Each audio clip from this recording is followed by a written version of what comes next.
morning and welcome to the 27th meeting of the Education and Skills Committee. I ask everyone to turn mobile phones and other devices to silence during the course of the meeting.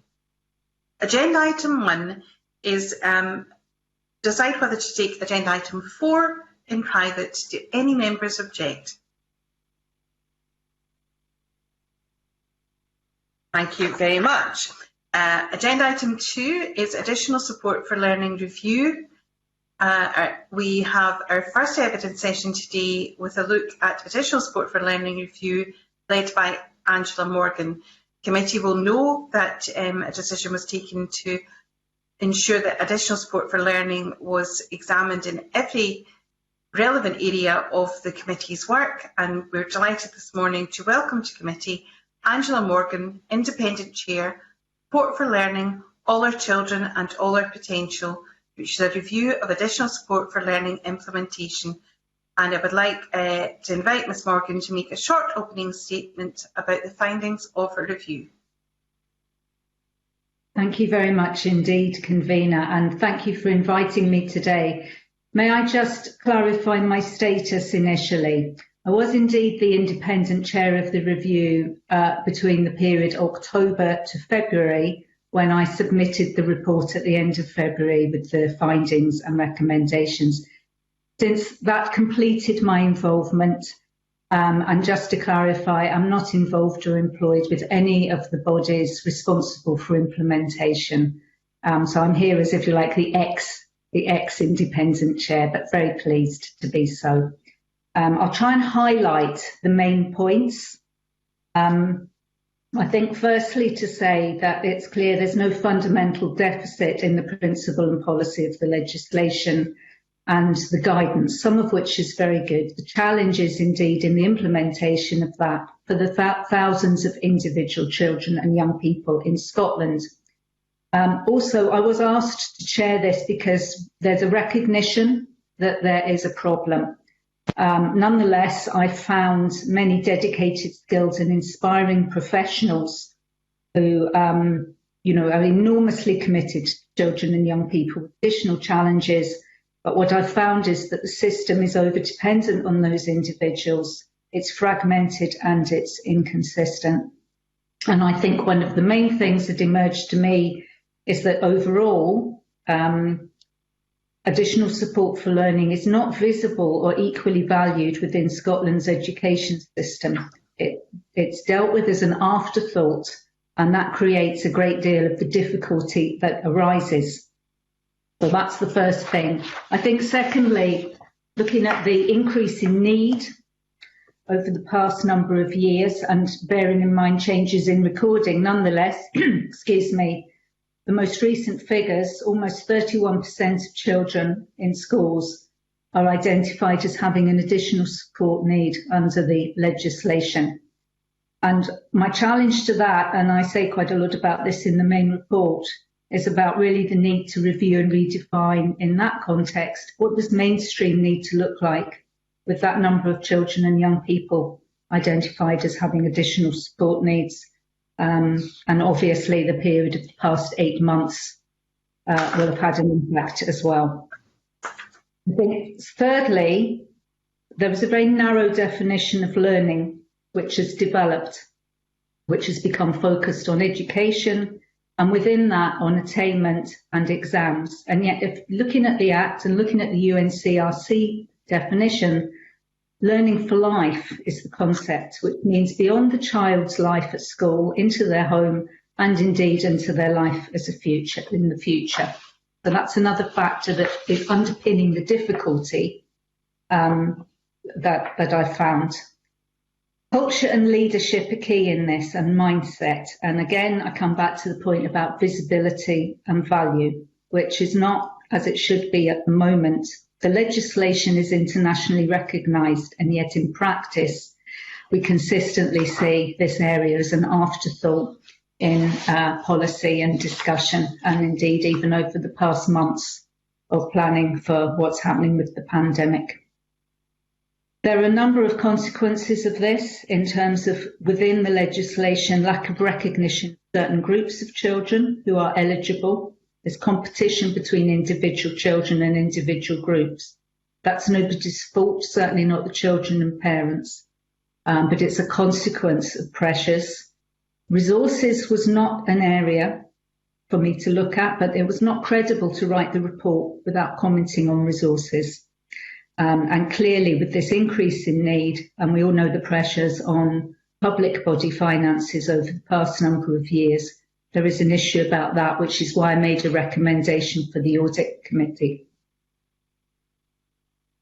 That also means that other public bodies are also struggling to play their part in this. I talked about Learning for Life, and it's beyond education, it's across the whole of local authority provision, but also partner bodies like health, for example, and other community services.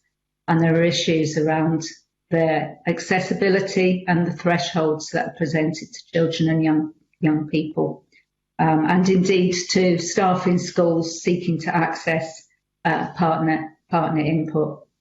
So there's some quite complex challenges which underpin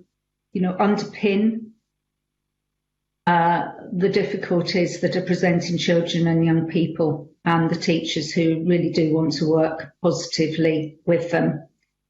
And I come back to my first point really in saying that I think one of the challenges at the moment is that we're looking at this as individual children or individual groupings of need rather than a systematic problem.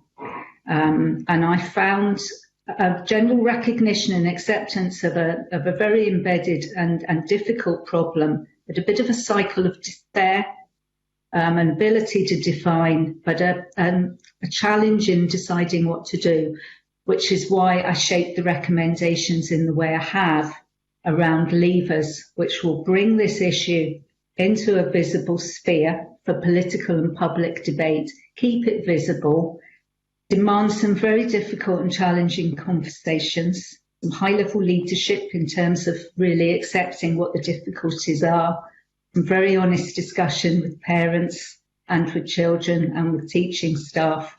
But I think having seen, the real commitment and care in schools in Scotland and across other staff, there is a real enthusiasm for that to develop. So I hope that's enough as a starting point for today. Yeah, thank you very much for that introduction, Ms Morgan. I'm going to move straight to questions from the committee, and I'm going to bring in Kenneth Gibson to be followed by Alec Neil. Thank you very much, Convener. Good morning, Ms Morgan. Standards of Scotland Schools, etc. Act 2000 introduced a legal presumption in favour of children being educated in mainstream schools. However, I've been approached by teachers over the years, and I've had some correspondence with the Cabinet Secretary for Education on this matter, because some of these teachers, particularly in areas of deprivation, feel that there's such a high proportion of children with additional support needs in the class that it's making it relative to, for example, more prosperous areas, that it's making it very difficult for them to close the attainment gap. They feel that it's difficult for them, even with the support of classroom assistants and specialist teachers, to be able to teach so many different children with so many different needs in one class, and that is having an impact on their morale and indeed their ability to educate children.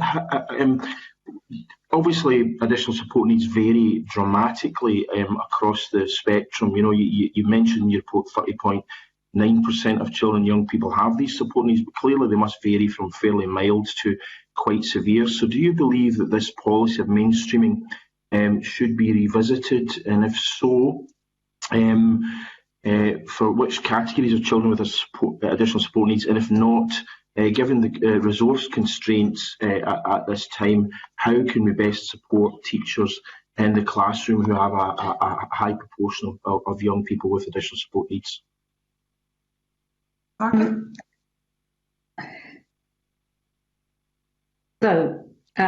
you for that.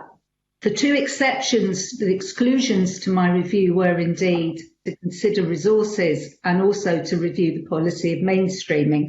So I'll be careful in how I answer this, if you'll bear with me, because it wasn't a question for me to consider.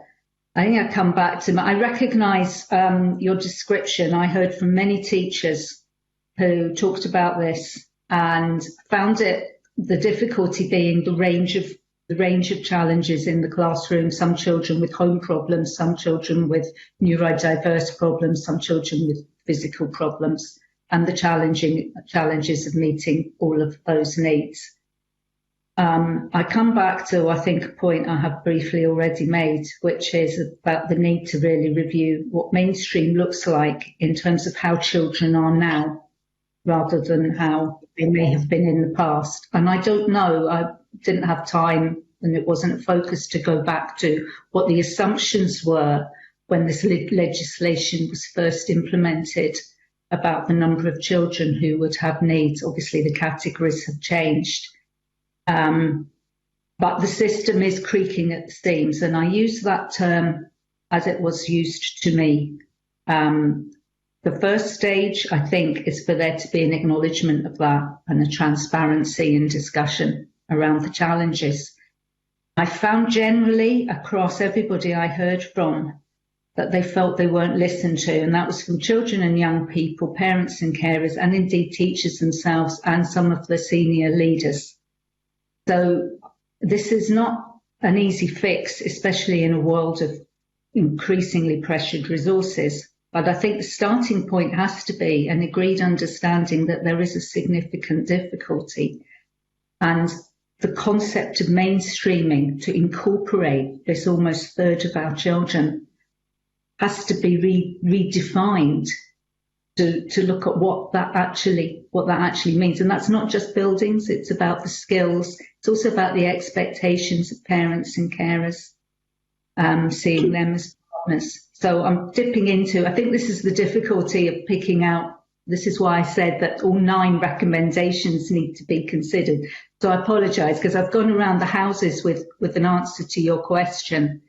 But I think it's not the policy of mainstreaming, it's what mainstreaming has to be now, that we have so many children who have a whole range of needs coming into school that affect their learning. Yeah, so it has to be at least re-examined. I mean, you've also said that whole groupings identified an additional support for learning legislation that were visible and have been completely overlooked. Which particular groups do you feel are the most overlooked at this time? I mean, I think there are groups, I say that because what I found was that even within the system, there was a lack of awareness about the entitlement of some of the groups. Some of this is difficult because the guidance lays out a whole list of groups, which is not exclusive, because the principle of this is that any child, for whatever reason, so the groupings are examples. But I deliberately targeted hearing from at least those who represent children of Gypsy traveller families, children and young people who are highly able. People might be surprised to hear that group is also identified under the Act. Children of parents in prison, young carers. I think the pressures on resource and the need to fight for visibility have meant that some of the very well organised representative groups, and particularly those around children with autism, have very successfully raised the profile of this issue. And again, I make no criticism of them. But I heard on a number of occasions that there was a conflation of additional support for learning for children with autism, and there was a lack of recognition that there are other children, including those in increasing groups in increasing numbers, social emotional behavioural, for example, who are equally entitled under the Act. And although the guidance obviously requires judgments to be made about levels of support and longevity of support in terms of equality of rights, the legislation makes no distinction between groups. Again, coming back to the point about mainstreaming, if we're genuinely able to start with child at the centre and the child's needs, regardless of how those needs have arisen, then the category almost doesn't matter. But the system is not able to cope with that at the moment, which is why there is competition between groups for attention and recognition. And I think it's entirely understandable. All parents and carers, I've heard consistently, all parents and carers want the best for their children. They want them to be safe, happy, have friends, included in school, and achieve to the best of their ability, whether that's in exams or indeed through other ways. Okay, thanks. And if I may, convener, just one last question, which is, you talked about, you just touched on the exams there. On page 6 of your report, you said the dominance of attainment and qualification results as a measure for success in Scotland's education system devalues and demoralises children and young people who learn and achieve in other ways, and devalues and demoralises staff who work with them. And you go on to say on page 14 that qualifications are not relevant learning objectives for all children and young people. So I'm wondering what you feel should replace that measure. Yeah, I mean, I guess I could have views on this, but I'm not sure that it's for me to say, because this really is part of the response to the recommendations and is a key area of action in the action plan. I just want to emphasise that it's really, really important that there's no reduction in expectation, that for those children who can attain through exams, they are fully supported, whatever adjustments need to be made for them to do that, because children particularly do not want to be defined by their condition, and they do not want to be defined as limited by their condition. So it's so important to say that. I think in terms of the measurement, for some children it will be entirely from their own baseline. So it's what's important to them in the context of learning for life, and particularly for children with lifelong conditions. It's about working with them, their parents and carers, to understand what's important for them, what will maximise their independence, what will maximise their chance to contribute as citizens in their communities, as members of their families. And I came across wonderful teachers who really understand this, but you know, they also felt demoralised, because in terms of measuring through exam numbers, qualifications, you know, their efforts, their work, you know, was not visible in the system and celebrated in the same way as the work that teachers who obviously support children to attain through exams are recognised. So it's not just the children and young people, you know, it's the professionals working with them. I think it's a really exciting opportunity, and I think it's work that can and should involve children and young people and the parents and carers and the professionals who know them well. It's, if you like, a true measure of inclusion on an basis. Okay, thank you, convener. Thank you. I've got a supplementary from Mr. Johnson. Thank you. Can I just briefly remind the committee of my own diagnosis, and that I'm a trustee of the ADHD Foundation. Ms Morgan, you mentioned there, I think that essentially that this is a concept that's been stretched and that's causing pressures. Do you think that ASN is a definition that is simply too broad? And I would just add to that I mean, I do a lot of work with autism groups, and even they would privately suggest that potentially it is, in that, you know, that it over-focuses potentially on very high needs children with autism at the disadvantage of high-functioning children with autism. Too broad. Again, this was not part of my remit. I mean, I think in a world of limitless resources, you know, it would not be, but we're never going to be in that world. I think what's not being achieved, I need to answer this in a different way. The principle of the legislation, and indeed so much of the guidance, is about early intervention and about prevention, barriers and difficulties. So it's absolutely as legitimate to invest in children and young people who, you know, if you like, have less complex problems, because by doing that, they will then be able to maintain independence in their learning. Unfortunately, because of the current pressures in the system, that seems to be very difficult to achieve. And I heard a lot from parents and carers about children who suffer very greatly in the school environment, but don't express their distress in a way which impacts on the class. And And I think it's just a reality that those children are less likely probably at the moment to receive the input that they need, especially where they don't have parents who advocate strongly on their behalf. That emerged very clearly. And so many parents said to me, I worry about the kids who don't have a pushy parent like me, or one that's prepared to fight. Those are realities in the system. So, I've laid that out in the report. I personally would and could not say that the definitions are too broad, because I think the fundamental definition is that no child should be prevented from fulfilling their potential by any sort of barrier. And I think that's an aspiration we absolutely should adhere to. It's how we achieve that. Thank you. Just before I move on to Mr. Neil, could I possibly ask, I was quite intrigued by a turn of phrase that you used, Ms. Morgan, in terms of a recognition of where children are at the moment. And just for our benefit, so obviously prior to mainstreaming, we would have had more specialist schools, more specialist provision.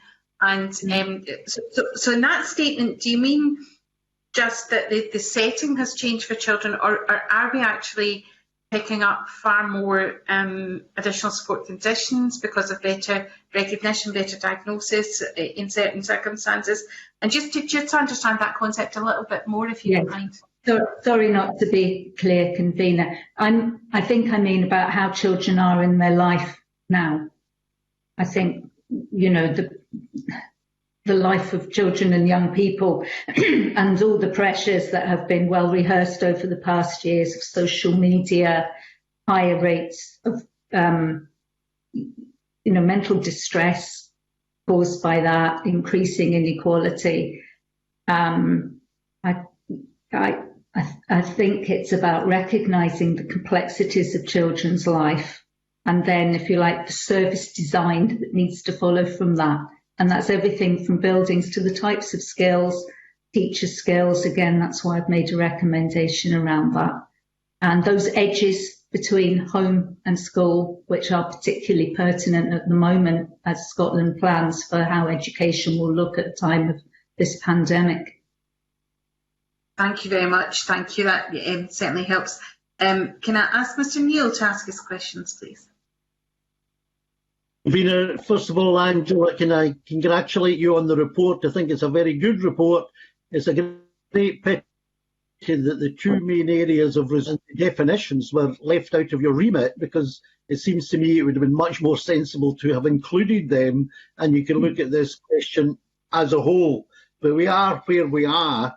Can I, first of all, just leading on from what Daniel and Claire asked, this issue of definition, because very clearly the grouping of additional support needs covers, as you've already said, and you say in your report, a very wide spectrum of different needs for children.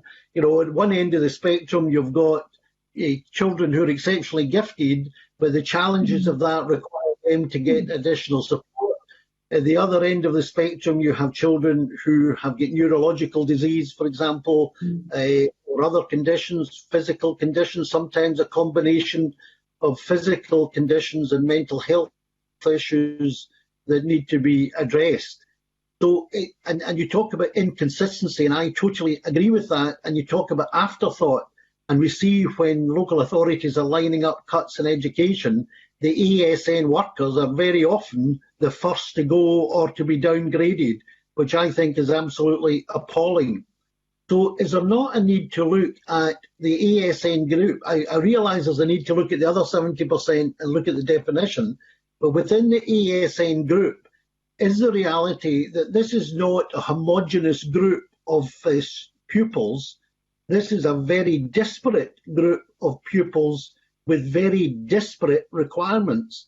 And just to get to a basic thing, if you've got one ESN worker in the school, they might be dealing with a kid with one set of conditions one day and another set the next day. So do we not actually need to have not just more consistency and more forethought for the needs of these people, but actually we need a much more specialist services for those who need it.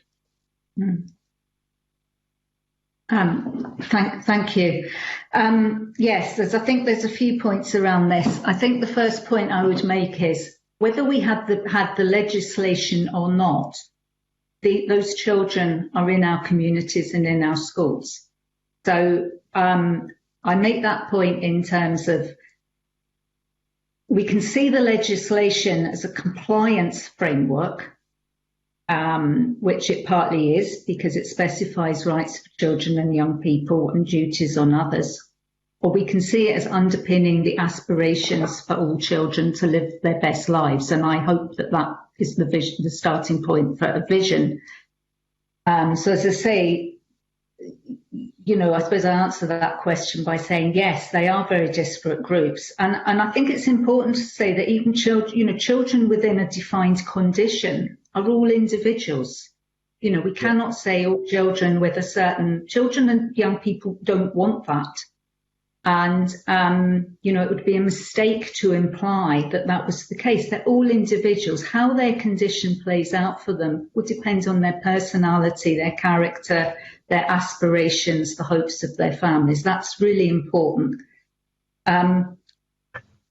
I think this tricky balance between inclusion and specialism, and I've made a comment about this in my main report, we need both. We need to be careful that we don't understand, if we were to develop a different concept for mainstreaming, which is more inclusive, genuinely, we need to be careful that we don't lose the specialism. And I heard that a lot. There are specialist skills and knowledge which are needed children with certain conditions or issues to challenge, and some of that has undoubtedly been lost.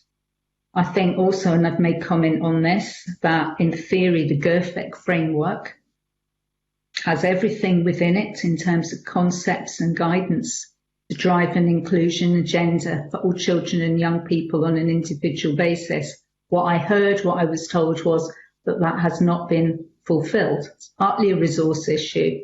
Undoubtedly. So, you know, so that is there.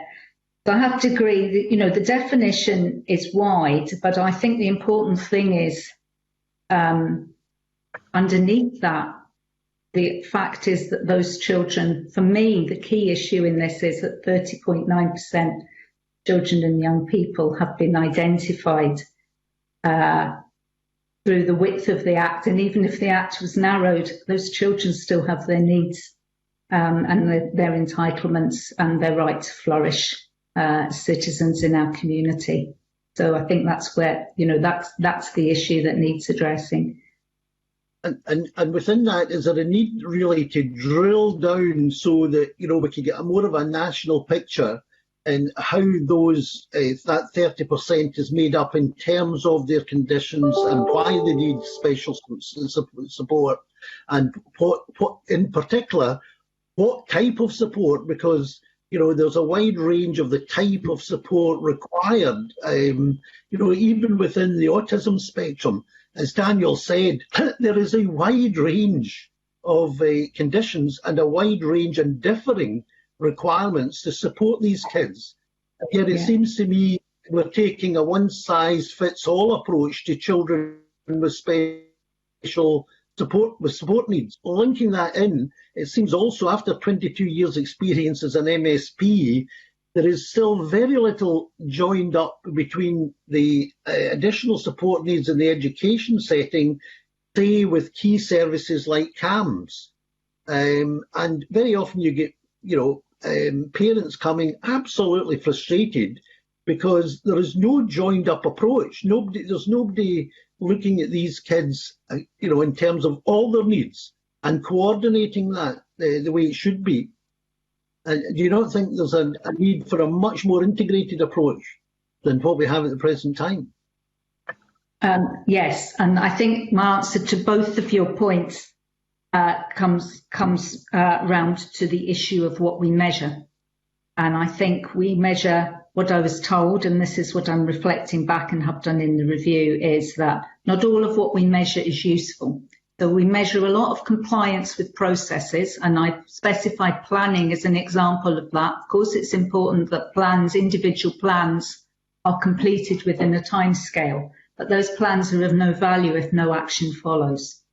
And that was something I heard repeatedly from, all parts of the system. And again, there are resource issues on that. I think the issue of joined up services is one which is not just a challenge for this area, it generally is.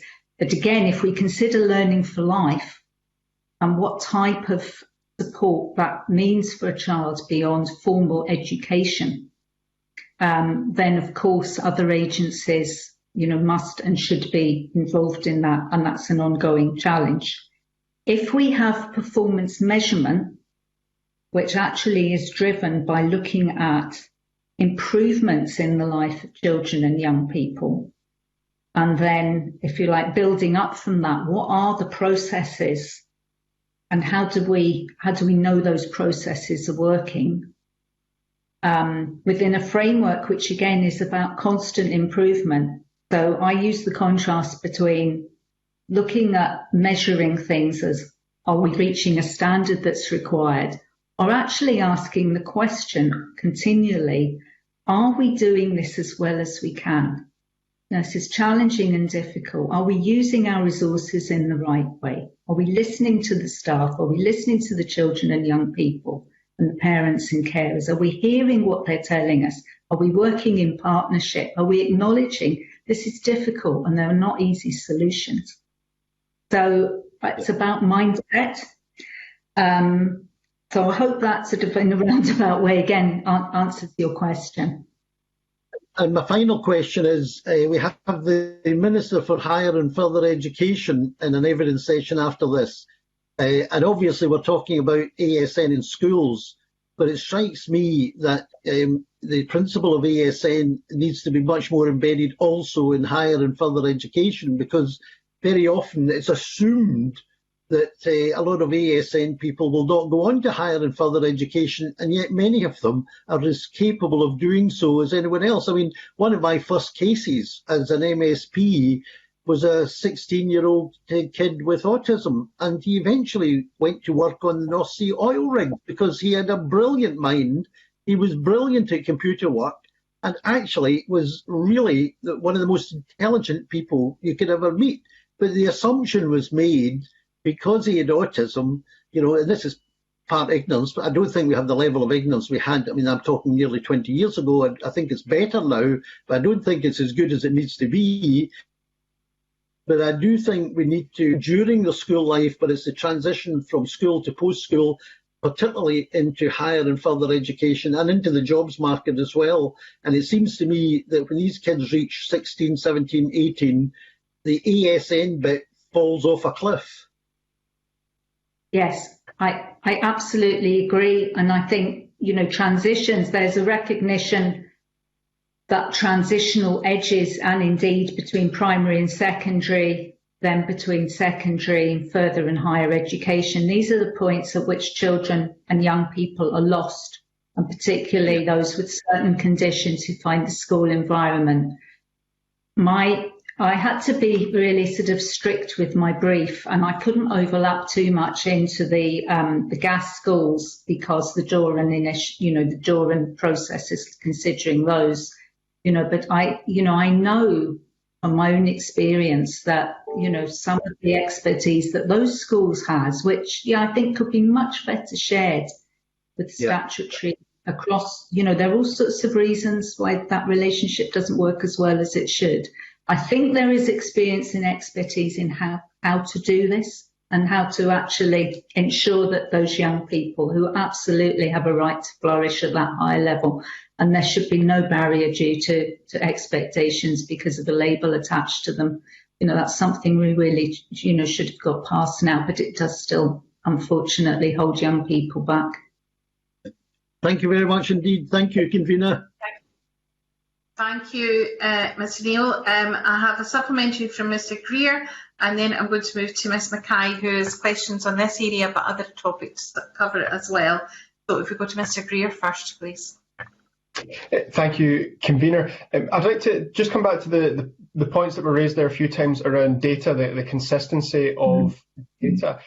One of the issues that this committee has come up against repeatedly when we've been scrutinising ASN provision is the inconsistency in diagnosis between local authorities, and as a result of really significant differences in the data that they can present. So I think the example usually used is Western Bartonshire, North Lanarkshire, demographically to very similar areas. In Western Bartonshire, more than a third of their children have diagnosed additional support needs. In North Lanarkshire, the last time I checked, it was still in the single figures. So it's inconceivable there's actually that level of difference between those two areas. Did that issue come up during the course of your review, the challenges created by local authorities taking very different approaches to diagnosis, and that resulting in essentially incomparable data between them? No. This issue came up not so much as a data issue, although undoubtedly there, but it actually came up as a very practical point in terms of implementation of the Act in the way that it was intended, because there are key processes outlined in the guidance around identification, response and review. That's not the SAP language. And I found a significant misunderstanding across the board that diagnosis was required for there to be identification and response, even in the face of a child's behaviours and experiences and their family's experiences, which made it clear that early intervention would be of benefit. Now, again, this is not, ascribing blame. This is part of the reality of having to ration scarce resources. Thresholds begin to develop, and I found that one around diagnosis. And often that became the first point of the real sort of fraughtness in the relationship between parents and carers and education bodies, and could be very difficult to overcome. We sort of got stuck in a loop around this. And 6 months, a year in a child's life is a significant period of time while they're waiting for, the help they need. The purpose of a diagnosis is, to enable supports and inputs. But it's not always the case. For some children, that's critical to really understand. But for others, I heard repeatedly that actually the diagnosis was not the point. The need was clearly there and could have been met.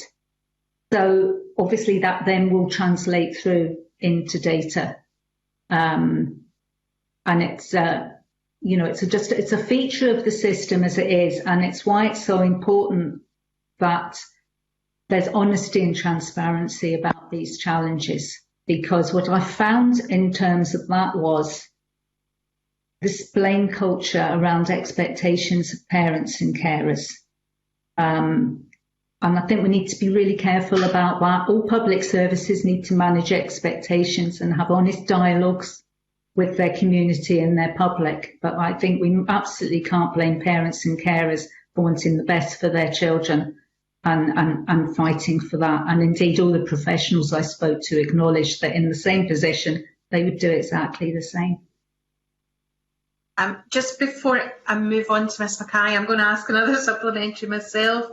In terms of some of the work we've done in the past on ASN, highlighted that in order to seek, go to tribunal to challenge the support that someone is getting, they have to have the child support plan in place. And come across instances, I covered part of North Lanarkshire's area, where there will be plans in place but named something completely different, which leaves parents unable to challenge this. Do you find any sort of geographic discrepancy in the use or the understanding of parents on the child support plan? Yes, and again, in the full report, there's quite a big section on this. I found not just parents and carers, but professionals as well, a significant misunderstanding about rights and entitlements around child support plan when it should be used, and the interaction of that with child's plans, other types of plans. It's a very confused landscape. And again, this is another area that becomes a real focus of difficulty and mistrust. And yet, for me, the point of a plan is to make sure there's clear thinking and commitment and accountability for delivery of help, support, whatever that means. And all too often, an awful lot of energy is going into planning and not actually into providing the support, even when the plan is formulated. So we get stuck on processes, and meantime, children are not flourishing in the way they should. And this is what I mean about just almost stripping it back again. There's obviously a separate piece of work around a review of child support plans. And I made a recommendation around that needs to not just be looked at in isolation. It's the whole context of planning. And of course, it's absolutely vital that the rights and entitlements around that are clearly understood. Underneath all of that, communication, trust, and relationships, I think, would resolve a lot of the difficulties. And I think sometimes there's a temptation, not to provide information. Let's not provide information to parents and carers, then, they won't ask us for things. Whereas actually what happens is there are then misunderstandings about what some of these rights and entitlements mean. So it's absolutely critical that there's good information provided to everybody, including the professional staff who work with families. Thank you. I'm going to go to Ms Mackay next. Thank you. Thank you, convener. Good morning, Ms Morgan. You've spoken about there was an element of parents and carers feeling they weren't listened to about problems with visibility of issues, and I was really struck by a phrase that you used, cycle of despair. I heard that in my own constituency from parents who contact me. And I just sort of wanted to ask what you thought the fix for that would be, if there is one, and how best education authorities can engage with parents and carers of all children, of all backgrounds, with additional support needs, and what the barriers are to that, to good communication between parents and carers and teachers. And I have to say, in my experience, it's not usually the teachers that are a barrier, it's the system, and parents and families can feel quite in the dark and left out. So can I maybe have your views on that? Yeah. I mean, I think the first thing I'd say is that I think there's a real misunderstanding that listening means agreeing. And I think that can be a barrier. I think there's a fear that if we listen to people, it means we're agreeing and we're going to be able to give them what they ask for. That is not a reality. What I heard so much from parents and carers was that they wanted to be respected for the expertise they have in their own and their child's life, and have that heard, and have a sort of equal dialogue. And from teachers and other professionals, for them also to be respected for their expertise, but if you like, an acknowledgement. So I think that's the first thing. And it's actually, to say listening's really simple, it sort of is, but it isn't, and it's not embedded in our system. Yeah. I think the second thing is, and I suppose I pose a bit of a challenge to the teaching profession here. I wonder whether for some parts of the profession there is what I would have to call a slightly outdated idea that being professional means being the holders of expertise. And I think that's been challenged across the whole of our public services. We have so much discussion, there's so much good work around co-production, consultation, working in partnership. And I think that's perhaps still work in progress for parts of the education profession. Stand to be corrected, but it was what I saw and what I heard. It's no threat to the expertise of teachers for them to listen to parents and to hear what they have to say. And I think where I saw this work well, and I did, there was that genuine openness and a willingness to say, I'd never thought of that, or to actually say, we're not absolutely sure what the best way is to work with your child. Their problems seem to be complex. Let's work together. What works well at home? This is what works well at school. Listening and respect go, I think, an awful long way to building trust. So I think that's the first barrier underneath everything. And you'll have heard this from so much testimony from the Independent Care Review. Trust and relationships and communication fuel good practice. I think in terms of taking things forward, then it really is a case of asking parents, sitting down honestly with parents. I think whether there are good relationships, it's also possible to provide support and challenge. And I suppose this is where, there are difficult conversations. What I heard a great deal was, starting point for parents was to say, my child needs, a full-time personal pupil support assistant. And that's not going to be possible. It may be appropriate and the right thing and necessary for some children, but it's not possible for all children. And this is where actually listening and hearing, what is it you're worried about? What is the trigger? What is it that upsets your child? What can help? Is there an item? Can I say something? What can I do? I think it's a dialogue. So as I say, it's in a way it's very easy, but it's not, and it takes time. These things take time. So teaching and other staff need to have time to have these conversations with parents and carers. Parents and carers, there's some fantastic advocacy and support groups, and there's a lot of expertise there that I think can be offered as this process plays through. There are parents and carers who don't engage in that for whatever reason. I know this from my past experience heading up inclusion. Those parents and carers who don't trust any part of, authority or the system, or feel they've had a difficult time, there needs to be a special effort made to engage with them. And I think many third sector agencies can be the gateway to that. So I think there are a whole number of ways. I think, again, if the ethos, just to conclude to say, if the ethos is always, are we doing this as well as we can? Can we do it better? And to be open and not defensive, I think, is the only way to achieve improvement. Thank you. I think every parent I've spoken to would wholeheartedly agree with that being included and honesty and working together are the things that they're looking for. Can I ask you, in the review, when you were engaging with parents and carers, if you presumably crossed quite a wide socioeconomic background and different groups, was there any particular pattern to what you were finding, with different groups, and was there was there any links that you were finding, patterns coming up time and time again?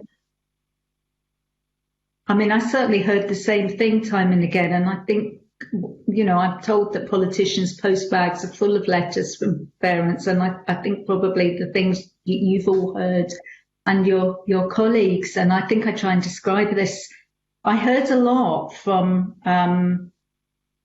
parents that they're starting, and this was really sad actually, their starting off point was a real trust and belief, in public sector services. If I approach and ask for help, I will get a response, and then a real disappointment and a hurt that the response was not as expected, and then that developing into sort of anger and frustration and a sense of loss of trust in the relationship. So that was the pattern, and I can say that regardless of background or what the challenge the child might be facing was. That was the common experience, I think, for for parents and carers. And I say carers because I think it's really important. There's so many kinship carers and indeed foster carers, who are involved in this world. And I think sometimes they get overlooked as well. So I'm sorry, have I sort of, was there Yes, you did. I also just wondered if there was any marked difference between affluent areas and less advantaged areas in the sort of your interaction with them. No, I think not. I think the difference I found in terms of how parents felt linked to the leadership of this area of policy and service delivery in that area. So, you know, there were areas which were, if you like, further advanced. I've been careful. There's been no naming and shaming in the report, and that's because I wanted people to be really honest. And also for, you know, then the good areas who sort of felt they'd been overlooked. So I've made no reference to that, but there was a difference. And again, that linked in with universally, the most powerful question I asked in the review was, if it's been really difficult and then it's got better, what's made the difference? And consistently, and this is children, young people, parents and carers, and indeed professionals, they said, you know, somebody came into the scene who really cared, who really understood it, who was open to listening, who wanted to make it better. That was a consistent thing that I heard. And I think that's why that leadership and that style of leadership, which is open and questioning and non-defensive, is so crucial in taking this forward. Thank you. Thank you very much. Thank you, Convener.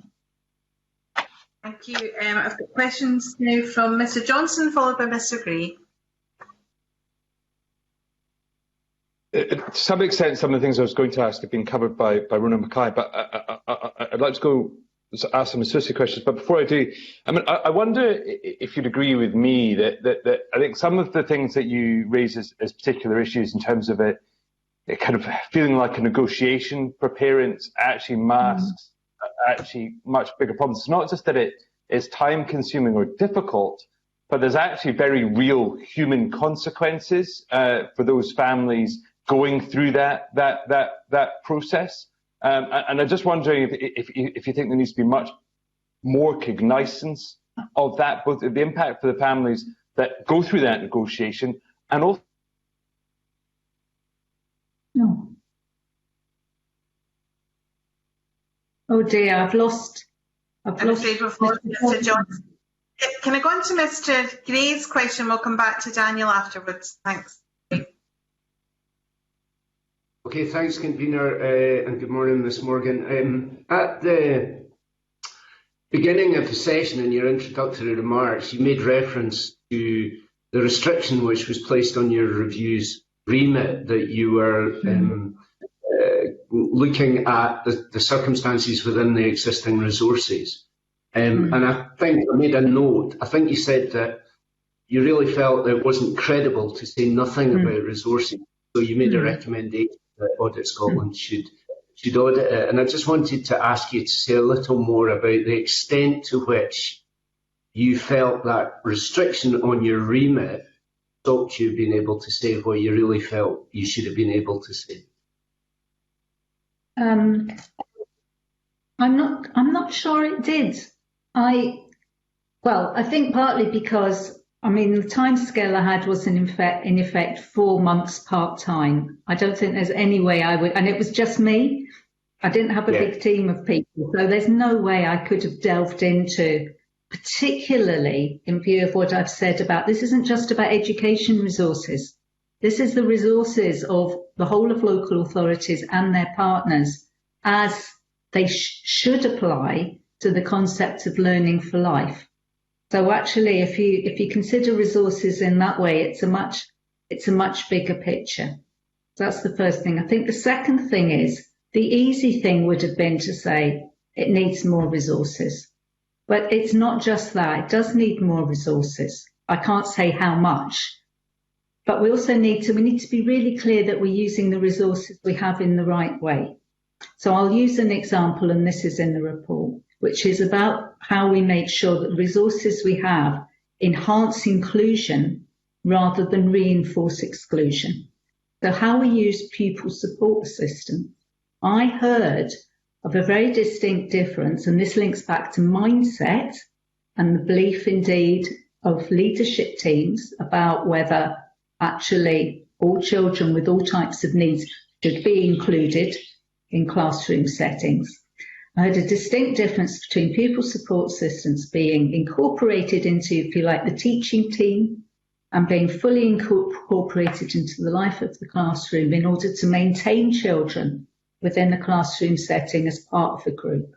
And then I heard stories of pupil support assistants who were in fact deployed to contain children out of classroom settings.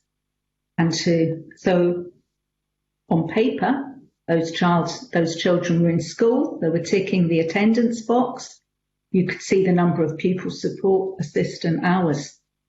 But actually, unless you really understand what the effect and impact and the purpose of those two different uses of the same amount of time are, you can't really understand whether resources are being used in the right way. I heard similar points around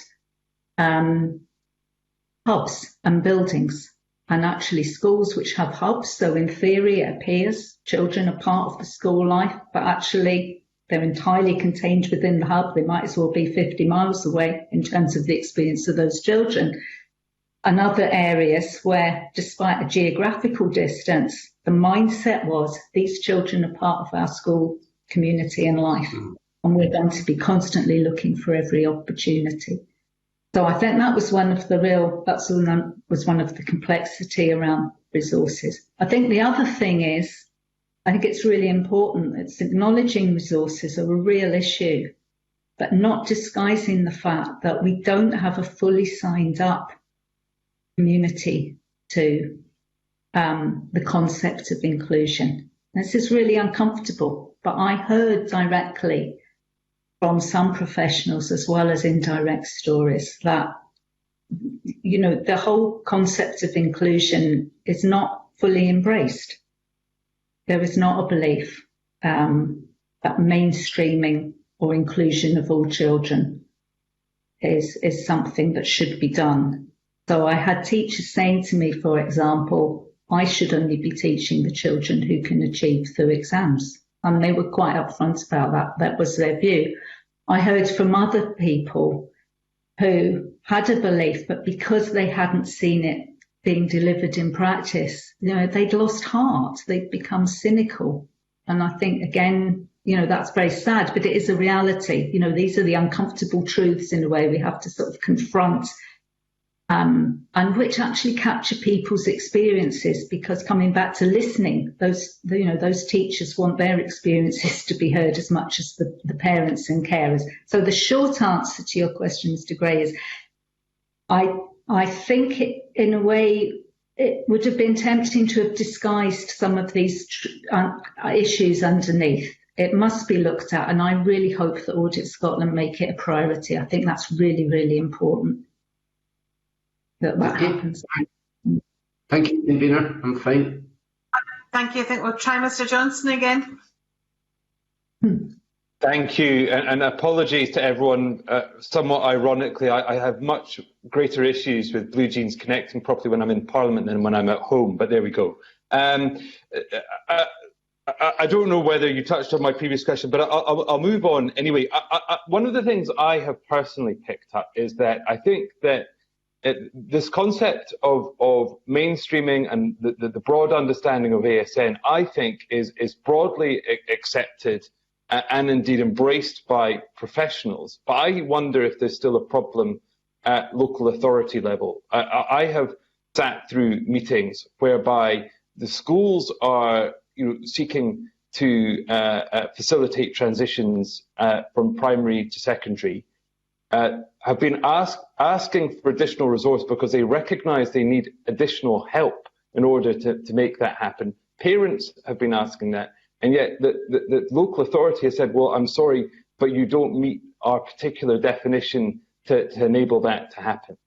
And indeed, you know, the committee before this meeting has had confidential correspondence shared from parents outlining very similar things, whereby local authorities in some ways are not having complaints against them upheld because, in a sense, they've done nothing wrong according to their own processes, but ultimately children aren't getting what they need.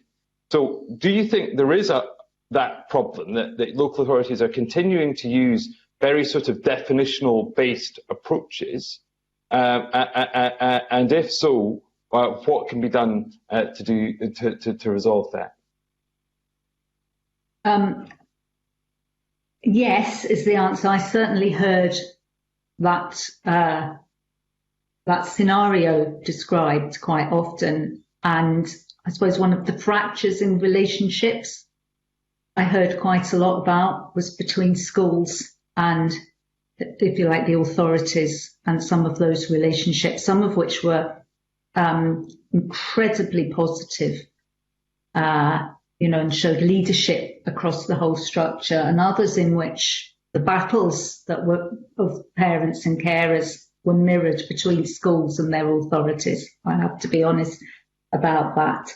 I think, again, this comes back to data and measurement, because I think what's measured and talked about is what's seen as important. And I think at the moment, probably, the data which is used at higher level, and I'm afraid I don't know what elected members see in terms of local authorities.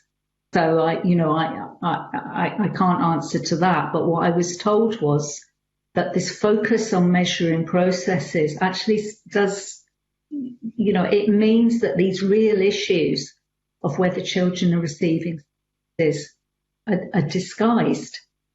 So in a time of, I think it's understandable, local authorities are having to ration resources, they're having to decide what priorities are. And if this is an area of policy that's not visible and it's not showing, the reality of what's happening, then it will remain, at a lower level of priority, is what it seems to me. So that's quite a sort of basic overview, but that was certainly what I heard. It was a source of conflict, and I think, again, talk about. I think you were asking a question, Mr. Johnson, about human consequences, and absolutely. The strain and the upset. The upset for parents and carers about their kids not being included in things like school outings and school photos. We talk about attainment and these high level things, but actually there's more to being at school than that. It's about being there, making friends and feeling part of something. It's a real, it's real sadness for our children and young people. I think not to underestimate, the human impact, teachers and leadership teams in schools are humans as well. And I heard very similar things said, about their upset and the emotional impact on them. So I think just sort of recognising human consequences all round, it doesn't cause a solution, but I think being listened to, being heard, being taken seriously is always the starting point for solutions. Thank you. Moving on again on experience. I, amongst many other members, was very struck by the Not Included, Not Engaged, Not Involved report that was compiled by Scottish Autism, National Autistic Society Scotland, and Children in Scotland. One of the key issues it looked at there was informal exclusion, whereby essentially children are sent home and that isn't formally recorded, thereby really preventing them from having what any of us would reasonably expect to be full education, i.e. taught for the full day to the extent of that child's ability. I didn't really note that issue being explored in the executive summary of your report, but I'd be very interested to know what insight you had of that particular issue, its prevalence, and how you think that issue should be taken forward. Because in my personal view, is it needs much more thorough examination and investigation to the degree and extent that is happening for children with additional support needs in Scottish schools. Yeah. Yes, I would agree. I did hear that. Again, this is a bit of it was an overlapping area with other pieces of work which are being taken forward around this. So I didn't focus on that. I heard those stories, and I also heard, I heard the perspective on that from parents who'd had to give up their employment because of that. And as they pointed out, as well as the consequences for them and their child and the exclusion of their child, the economic impact for them and for Scotland, there's something about taking an investment approach in this area. Finance is not the key driver. This is a rights-based piece of work and it fits with Scotland's aspirations. But nonetheless, I feel like a failure to invest has economic consequences. I think, again, this is where data is essential. It must be transparent. It must be transparent. And I think, again, fitting in with an improvement mindset and a real understanding of what's happening and what are the challenges and why is it happening. I think this can only be, it needs to be visible, but it needs to be supported rather than, a compliance approach. So I think people need to be supported to be honest about it. Again, I keep saying the same thing, but I think the theme is realistic. And why is it happening? And I think it's where support and challenge comes in, because if there are attitudes which are not supportive towards this, they do need to be challenged. If there is a lack of specialist input or knowledge or practice development or confidence, then that needs to be supported for staff. But it needs to be fully understood. Thank you. I'll leave my questions there while my connection's still good. Okay, I've got Mr. Greer to be followed by Mr. Green. Thank you, Convener. I'm interested in the role that inspections play in ensuring that there's adequate additional support provision in mainstream schools. I was going to primarily ask about the role of Education Scotland's inspections, but before that, just to follow on from Daniel Johnson's points around the local authority, because you made some interesting points around that, Miss Morgan. Did you get an impression that there was, again, going back to my earlier questions, any consistency between local authorities in how the authority is assessing the adequacy of provision within its schools?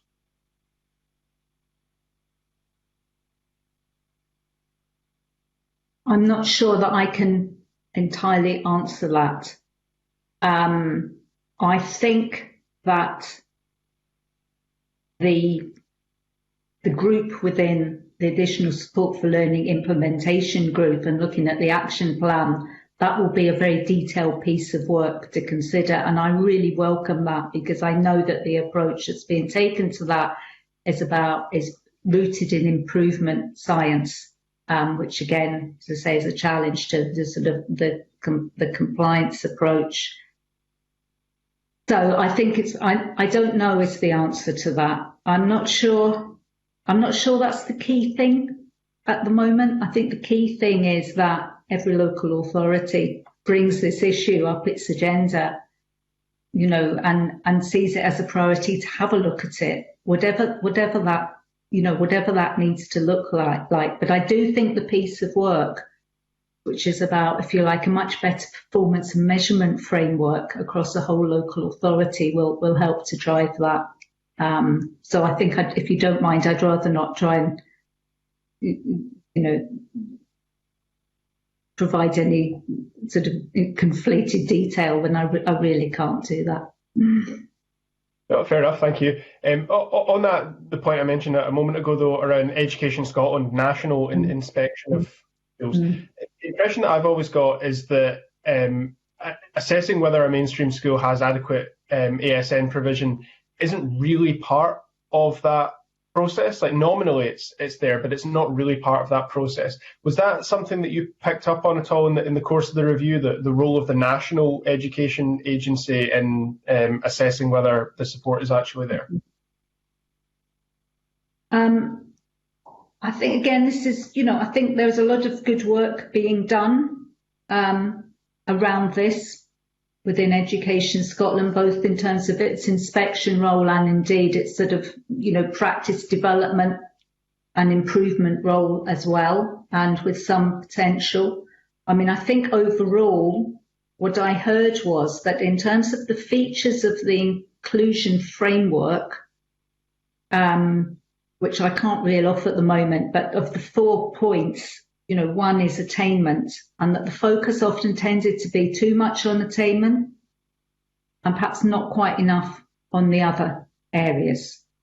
Having said that, and it's one of the recommendations that was made, there's clearly potential within the regional improvement collaboratives, which are sort of primarily focused around closing the attainment gap. But again, we create these sort of silos, the attainment gap and quite a lot of the work around additional support for learning, there are overlaps across this. And some of the same themes apply around individualised approaches and building practice. So I think there's a lot of scope for Education Scotland to support and drive this. Again, I come back to the point about partnership and collaboration and listening to children and young people and parents and carers and teachers in developing their frameworks over time. So I think they have a really important role to play, and they're obviously a part of the additional support for learning implementation group. So they're key players in overseeing the implementation of the action plan. Thank you. Thank you. Mr. Green?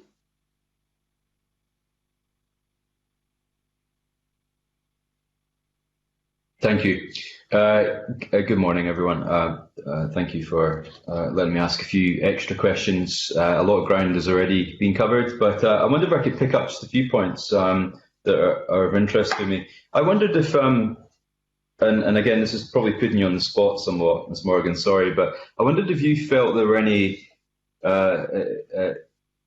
short-term, and I don't want to use the word quick fixes because I don't think anything is quick or simple in this subject, but I guess, we were looking at things that government could introduce or do now versus the bigger picture and more long-term changes that you would think would make a difference. Because, I think at a very local level, are there things that schools or even teachers or local authorities could do or ask government for right now that would make a difference, especially in the context of COVID and the difficulties that ASN pupils have faced over the last 8 months? Okay, well, thank you for that question. Okay, I think my first answer to that is actually what you and your colleagues can do, which I think is to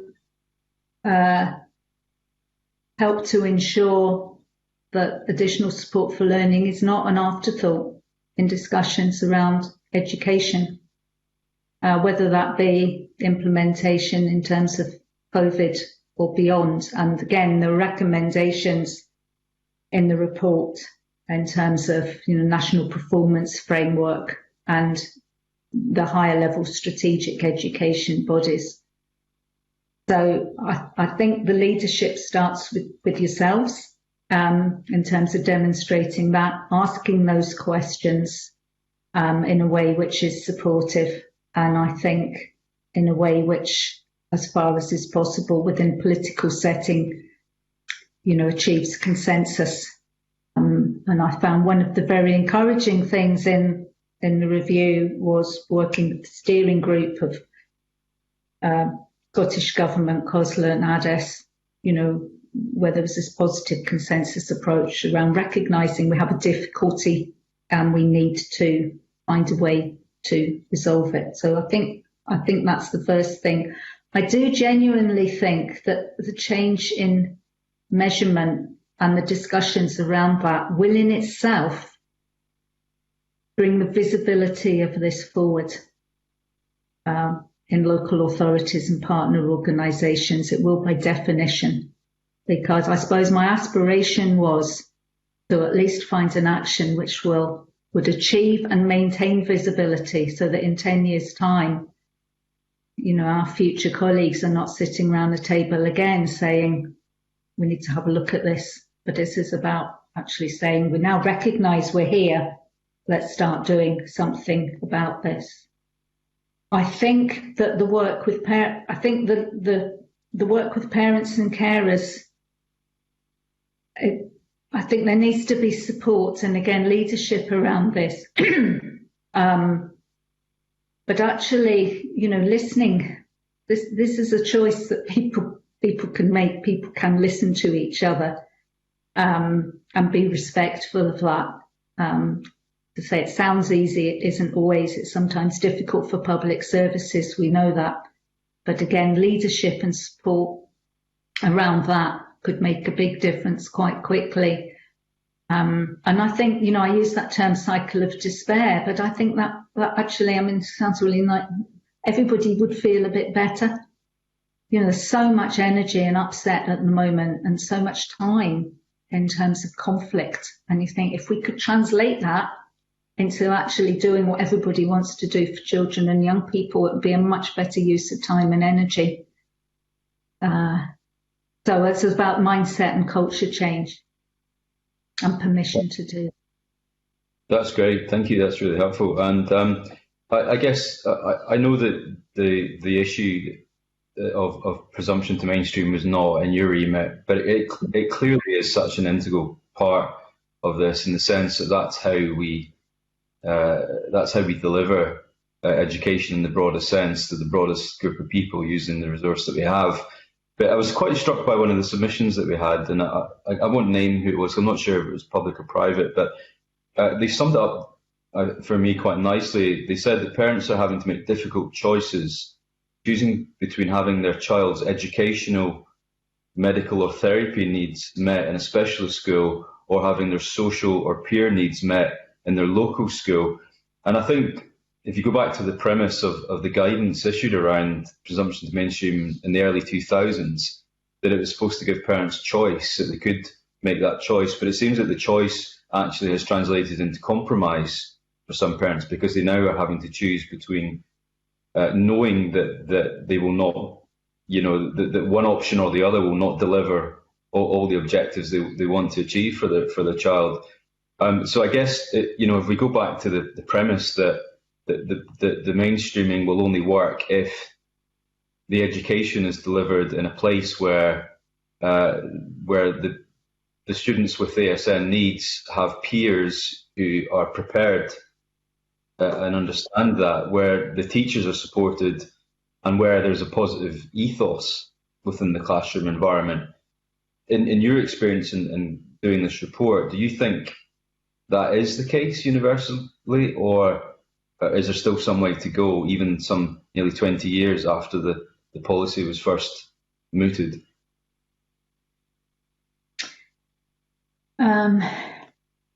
Yes, there is still some way to go. And, again, I come back to some of the, excuse me, underlying sort of challenges. Again, some of this is about mindset. There's undoubtedly some of this is about resources. I think that point about choice, I come back again to, processes which were previously about enabling an early intervention have become thresholds and require failure. So again, it's all part of the same pattern, in terms of that boundary between mainstream and specialist. Again, I didn't have too much time to reflect on that because of the Doran review, but I think it's really important that's overcome and experiences shared. I think your point about whole classroom and other children's really important, and I've said this in the report. This is what our adults of the future are seeing about how inclusive we want to be as a society. So how the adults in their classrooms role model the inclusion of children who might be different is really, really important.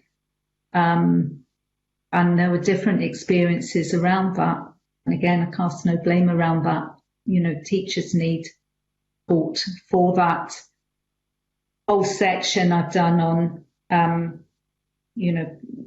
teacher selection and development and ongoing practice development, which is not to be underestimated. I think we tend to assume that people automatically have great communication and relationship building and mediation skills. And And I don't think we can assume that. We don't assume that in part of our care professions. We need it from our teachers and other professionals working with children in other settings. But it doesn't seem to me that that investment is there sufficiently at the moment. So I'm sorry, I've sort of roamed about a bit on your question.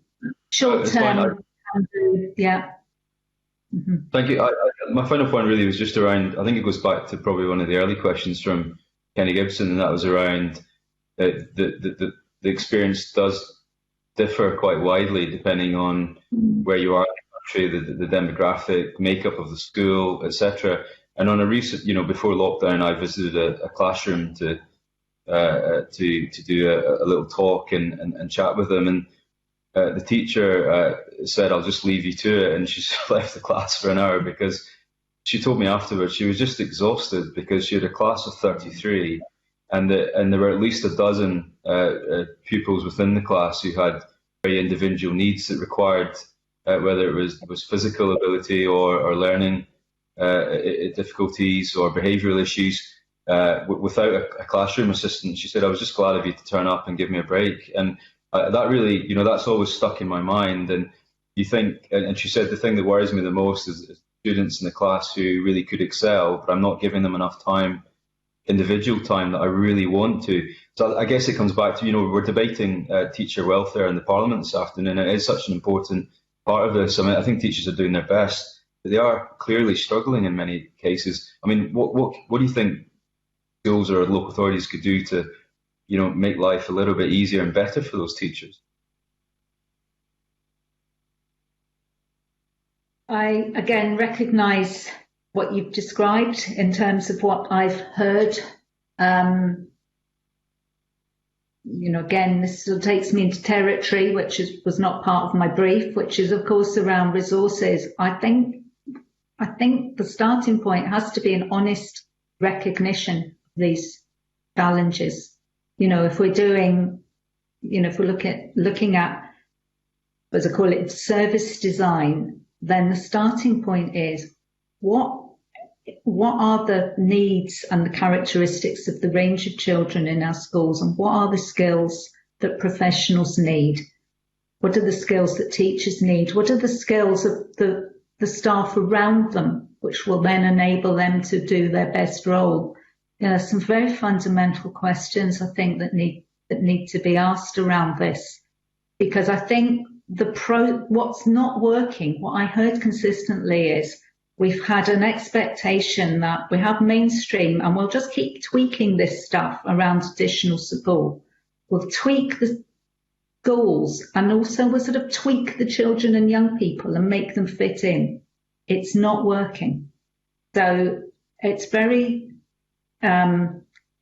it's the only way to actually work it through, I think, is to acknowledge that as a starting point and say, right, what are the things we need to do to make it better? Let's look at reality. Let's find ways to measure the right things. Let's listen to the people who are actually at the sharp end of implementation, making the interpretations of the legislation and the policy. Sometimes it might be inching forward. We can't make it perfect, but let's do what we can to make it better. But at least have what's being done grounded in a sense of shared reality, rather than, I think, what's been part of the cycle of despair, which is a bit of a denial about the scale of the challenge. Thank you. Okay, thank you very much, and can I thank Ms Morgan for that session with us this morning. It's been extremely helpful, and you can rest assured, having taken the decision to, excuse me, my office phone's gone off, having taken the decision to mainstream two areas, additional support needs and experience of care, experience young people, but certainly that will be reflected in the committee's legacy report about the importance of this issue. Thank you very much. Just before we go into break, can I apologise to members? I was supposed to cover an item, agenda item 1, that I omitted, and it's to ask the committee to formally agree to take future items in the consideration of a stage 1 report on the redress for survivors' historical Child Abuse in Care Scotland Bill in private. Can members agree to that? Thank you very much. I'm going to suspend for 5 minutes. We'll come back just after 10:30 to resume the next session of today's committee. Thank you.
a warm welcome back. Our next agenda item is an evidence session on the impact of COVID-19 further and higher education funding. Our second panel this morning, can I welcome to committee Karen Watt, Chief Executive of Scottish Funding Council, and Richard Lockhead, MSP, Minister for Further Education, Higher Education and Science in the Scottish Government. And can I invite Mr Lockhead to make an opening statement. Thank you very much, Convener. I hope you can all hear me okay. I want to thank you for the invitation for appearing before you today. Since we last met in September, we're all aware that a lot has happened in our higher and further education sectors. Our colleges, universities, unions, skills agencies, our public bodies have all worked with determination, commitment and resilience to prepare for and then start the new academic year. And young people have responded, first by enrolling in huge numbers on college and university courses, and then by overcoming the many challenges of a very different learning environment. Together, we've all been working to address the impact of COVID-19 across a variety of fronts. Our universities and colleges have worked hard to ensure the safety of staff and students while on campus and within student accommodation. And yesterday it was announced that further restrictions would, of course, be in place for some areas. It's important that whatever level institutions find themselves in, that their students have the opportunity to continue with a high quality learning experience, and that student wellbeing and development is absolutely supported. Turning to the end of term, my statement last week set out the work that we have been doing with the sectors and with student bodies to provide students with the opportunity to return home to their families if they wish to do so. And we will ensure that all students are able to return home at the end of this term and will not be prevented from doing so by any travel restrictions in place in their areas. We are also approaching the end of the EU exit transition period with the uncertainties and the losses that will potentially bring. We continue to press the UK Government hard for information on plans and funding for any ongoing Horizon participation or replacement programmes. And at a time when the UK is on the brink of economic recession with the predicted high levels of youth unemployment, we're also taking a range of other measures. We've increased the number of funded places for eligible students at our universities, and the total number of additional entrants will not be known until early next year, but current estimates are that around 1,500 students have been accepted to a Scottish university as a result of the move to teacher assessed grades for 2019-20. And it is testament to the success of Scotland's higher education system that we continue to see significant numbers of students arrive from overseas in the midst of a global pandemic. In all of this, the wellbeing of our students remains crucial, and together with the Scottish Funding Council, we are recruiting even more counsellors in our institutions, and we are extending Think Positive, the NUS's Scotland mental health support project, to give one example. Another positive development was the launch of the Young Persons Guarantee on the 5th of November. That investment of £6 million recognises the enormous challenges facing our young people. Colleges support community cohesion, as we all know, and meet the needs of skill provision at all levels.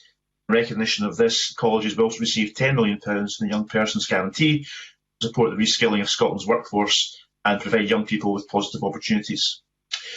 Similarly, Ministers launched the National Transition Training Fund in October, investing £25 million to support people affected by COVID-19 to reskill and upskill. And our colleges, again, and universities will have a key role in that programme, I'm sure, to meet the needs of individuals and the wider economy. So finally, all of this was done at a very high speed under the most difficult of circumstances. My officials, myself, all the agencies and our institutions and student organisations and staff in their institutions really have been working flat out to help all the sectors get through this. The challenges have been unprecedented, so has the response. That's testimony to the commitment of our colleges, our universities, our staff, our unions and students to respond positively and to continue to teach, research, support, study and learn. Thank you very much, Minister. I'm going to go to questions from committee members.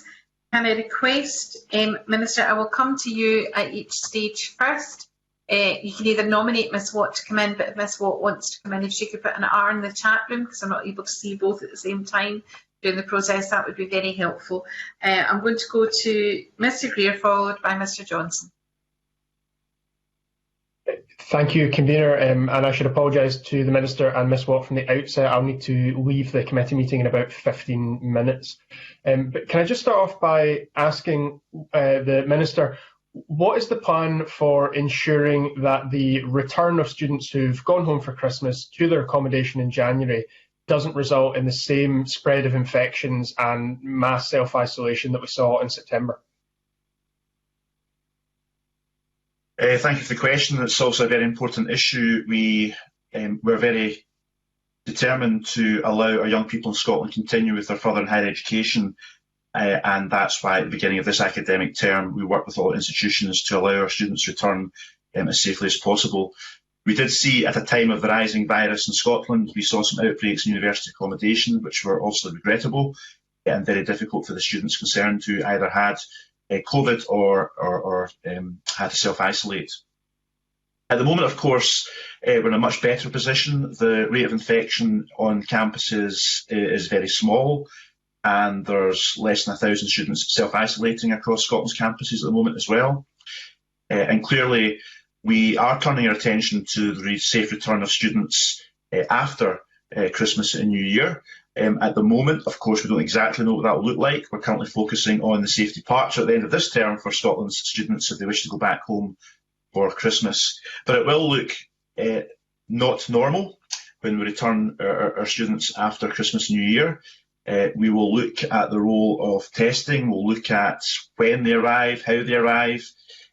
And, it will be far from normal.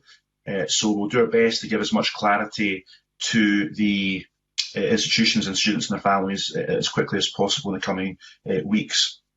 I should say, of course, we have 500,000 students in Scotland, and well, a few tens of thousands do live in term time accommodation and in terms of halls of residence, and particularly nearly half of the students in halls of residence are first years, and that was one of the issues with Freshers' Week back at the beginning of this term.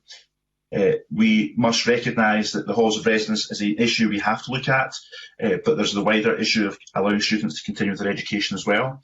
But we have asked the Health and Safety Executive, the environmental health teams, working with public health officials, to work with the universities to look at how we can make sure we do take extra steps to keep people safe who may be staying in halls of residence.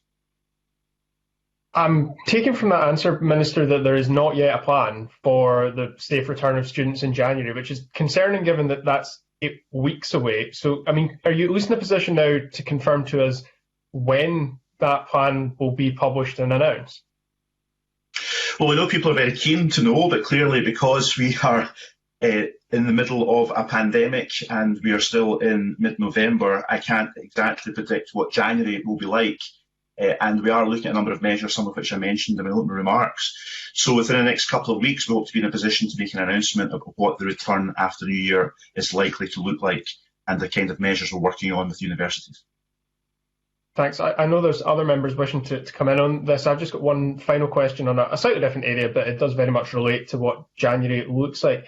Could you just confirm what the position is in relation to in-person teaching in universities and colleges in level 3 and 4 local authority areas? Yeah, so we published the guidance yesterday, and that will be disseminated throughout today in terms of level 4, and of course that will refer to other levels as well. So in level 3, we have said that learning and teaching will be predominantly online, with in-person provision only where it's judged necessary to fulfil learning outcomes and to support student welfare and retention. And we've also asked all the institutions to rapidly review each course and their support services who are in level 3. In terms of level 4, and around 44% of college students and 44% likewise for university students will be in the level 4 areas that were announced this week. And we have said that learning and teaching will be online with an exception for the delivery only of critical and time-sensitive learning assessments in workplaces and so on, which can't be delivered remotely or postponed. We have asked all the institutions under level 4 restrictions to inform government officials by next Monday of the activity they have identified as critical exemptions, along with the number of students that may be come under those particular categories as well, where there may be some limited face-to-face learning and teaching. Thank you. That's all from me, Convener. Thank you. Can we go to Mr Johnson to be followed by Mr Gibson? Thank you. And following on from Ross Greer's questions, the end of term for some students is going to be a mere 10 days away. So are you saying that students are going to leave university without knowing how they're going to return? And in some cases, that must be an if they're going to return question, is it not, Minister? Is that satisfactory? Well, I think, we have to understand we're dealing with a global pandemic here, and we are focusing at the moment on allowing our students to return safely home at Christmas, if that's what's required, and you may want to delve into that later on in the meeting. And this week we are looking at various options for what the return after Christmas and New Year may look like. It may be a week or two before we announce that, because we're still working through that and taking public health advice. And public health officials are clearly looking at the other measures that were put in place in Scotland and what that will mean for the potential trajectory of the virus going forward. I don't think, that's unreasonable. I think most people understand this is a very, very difficult situation we're in. I don't believe any other administration in the UK has made any more progress than we've made in terms of plans for returning after Christmas and New Year. We're all in the same boat here. But we do recognise that clearly minds are turning to after Christmas and New Year, what that might look like, and we'll do our best to paint that picture as soon as we can. I think students will want to know whether they should be packing up their things for good or not. So I don't think it's unreasonable for them to want to know that. But part of the reason we've got an issue around the plan for the return to university is that we didn't have a particularly effective plan at the start of this academic year. I'm just wondering why it wasn't identified as a risk.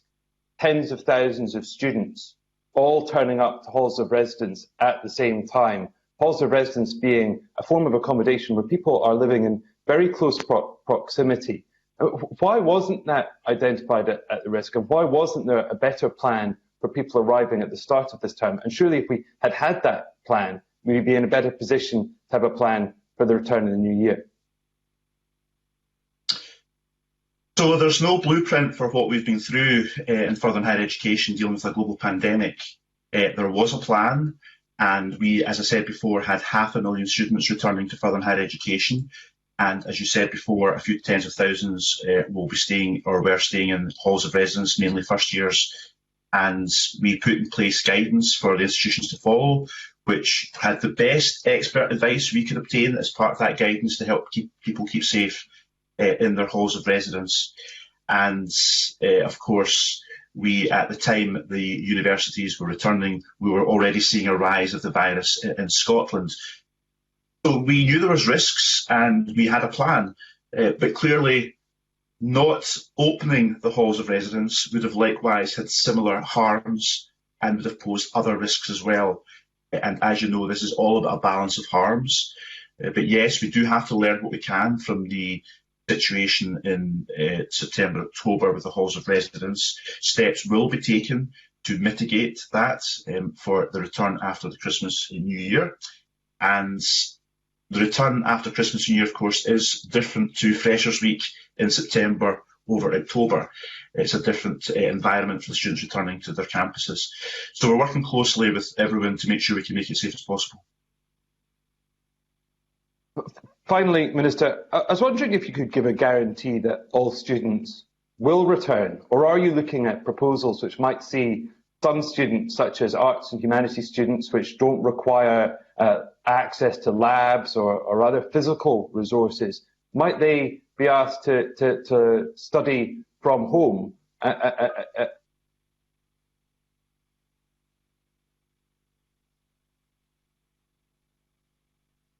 I'm afraid. Okay, I think I got the question. Okay, yeah. Thank. Will all students return in January, or might it be a partial return? Can the Minister guarantee that all students will return? Staggered returns is one of the options. Absolutely, that's one of the options.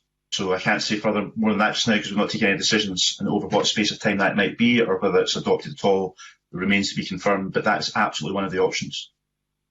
But will all students return? That's a different question to a staggered return. Well, you're asking me to take a decision which I said to you has not been taken yet. So, I'm trying to say to you that one of the options would be a staggered return, which of course would mean that not all students returning at the same time. So you don't know if all students will return. Some might not. That's what you're saying. We've not taken a decision yet, and I'm not in a position to announce a decision to you in front of committee, unfortunately, today. And as I said before, all the UK administrations are speaking to each other about this as well, and we're all looking at what the options are for the safe return after Christmas and New Year. In fact, I've got a meeting this afternoon with my UK counterpart. That's the end of my questions, Convener. Thank you. Mr Gibson, to be followed by Mr Gree. Thank you, Convener. Good morning, Minister. In its submission, Universities as Drivers of Scotland's Recovery and Future Success, on pages 10 and 11, the universities rightly talk about Scotland's excellent record in research. For example, research is increasingly a joint venture with business, and this is a 33% higher impact than the UK average. But they go on to say that Brexit remains a threat to the research environment, while also saying there's a real opportunity to lever additional resource into Scotland for research and innovation to rebuild better and create high quality jobs while doing so. So given the fact that there are concerns about a £43.5 million funding shortfall for research, what will the Scottish Government do to try and help plug that gap and enable universities to lever in this additional funding? Thanks. That's also a very important issue because we're very lucky in Scotland in that our research-intensive universities and institutions are world-leading, and that helps underpin the wider Scottish economy as well, and we have to do our utmost to protect that going forward in the face of the challenges from COVID and indeed exiting the European Union as well, which poses a significant threat. So in terms of the challenges facing the universities from COVID, we did announce a few months ago an extra one-off injection of £75 million for research to try and help support our research in our universities, because there was a lot of pressures facing universities. Many contracts had been suspended, and that meant that the contracts had to be extended, and that meant extra costs. Some of the income streams for research had been harmed. Charitable income for research in our universities is likely to take quite a severe decline because our charities are not raising money across society at the moment, therefore they can't fund as much research in our universities. And of course, in terms of leaving the European Union, Scotland's benefited from €711 million since 2014 from Horizon, the European research programme. At the moment, we simply have little clarity from the UK government as to what will replace that. So that's a huge research resources at risk. So we've given £75 million. We are working with the UK government, putting pressure on UK ministers to make sure we do not lose out any EU research funds or that's replaced by UK research funds. We're also working with the UK research bodies, UKRI, just to work out how Scotland can benefit from all the funds that are coming on stream from the UKRI avenue as well. So it's a big issue. Okay, thanks. And that's £75 million. In terms of the gearing effect, how much does the Scottish Government believe that will be able to lever in of additional funding from private and other sources? Well, that's one of the reasons why the Scottish universities so much value the public support for research, because that does lever in private sector and charitable sources of research monies as well. So, I mean, Karen Watts, of course, from Scottish Funding Council is on the line, is heavily involved in this issue, and she will tell you, and she may wish to elaborate, that I think of the just around £300 million that the SFC put into university research from public funds, that draws in an extra £800 million. That shows you how valuable every £1 million of public supported research money is to the Scottish economy. Okay, thanks. And just finally, Convener, obviously the funding of universities is the big issue for them, and we won't have our budget until the 28th of January. But the universities have put forward a number of demands for money, if you want to call it demands, including a complete reversal of the £750 per student real-term erosion of funding, which they claim has happened since 2015. Research funding maintenance backlog of £850 million, which they want assistance with. Given the current financial situation that the Scottish Government is in, will the Scottish Government be able to move some way at least towards assisting universities with the funding difficulties they have, including some of these issues that I've just mentioned? Well, we're absolutely reflecting on the financial pressures facing Scotland's colleges and universities, and we have, where possible, brought forward additional funding already. But we do recognise that, and the Scottish Funding Council are giving us a lot of advice on this, that there's still a number of financial pressures facing the sectors, primarily because of COVID-19. So that will be taken into account. Clearly, there's lots of internal discussions and negotiations taking place within government over the coming weeks in the run-up to the budget on the 28th of January. So, I'm sure the Finance Secretary and the government will be taking that into account. Okay, thank you very much. Thanks, Camilla. Can I bring in Mr. Gray to be followed by Mr. Neal? Thanks very much, Convener. And my question really follows on from Kenneth Gibson's, because it's around budget. Minister, on previous occasions when we've discussed the financial situation of the university sector and the impact of COVID, there's tended to be some dubiety about where that particular financial position might land. But in the papers that we have today, the Funding Council have now done significant work on this. And what they are saying is, firstly, that the sector will record an underlying operating deficit of £176.1 million in this financial year, that borrowing will have increased to £1.735 billion in this financial year. That's up from less than 500 million, £437 million only 5 years ago. And most worryingly of all, they say that 6 universities will have less than 2 months of cash reserves by the end of the financial year. That sounds like an existential threat for at least some of our university institutions. Do you really think it's enough to say that you're reflecting on that? Can you not give some indication that you may be able to provide some financial stability for this critical sector? Well, as I said to you previously, we're listening very closely. I think this is very much a moving feast at the moment.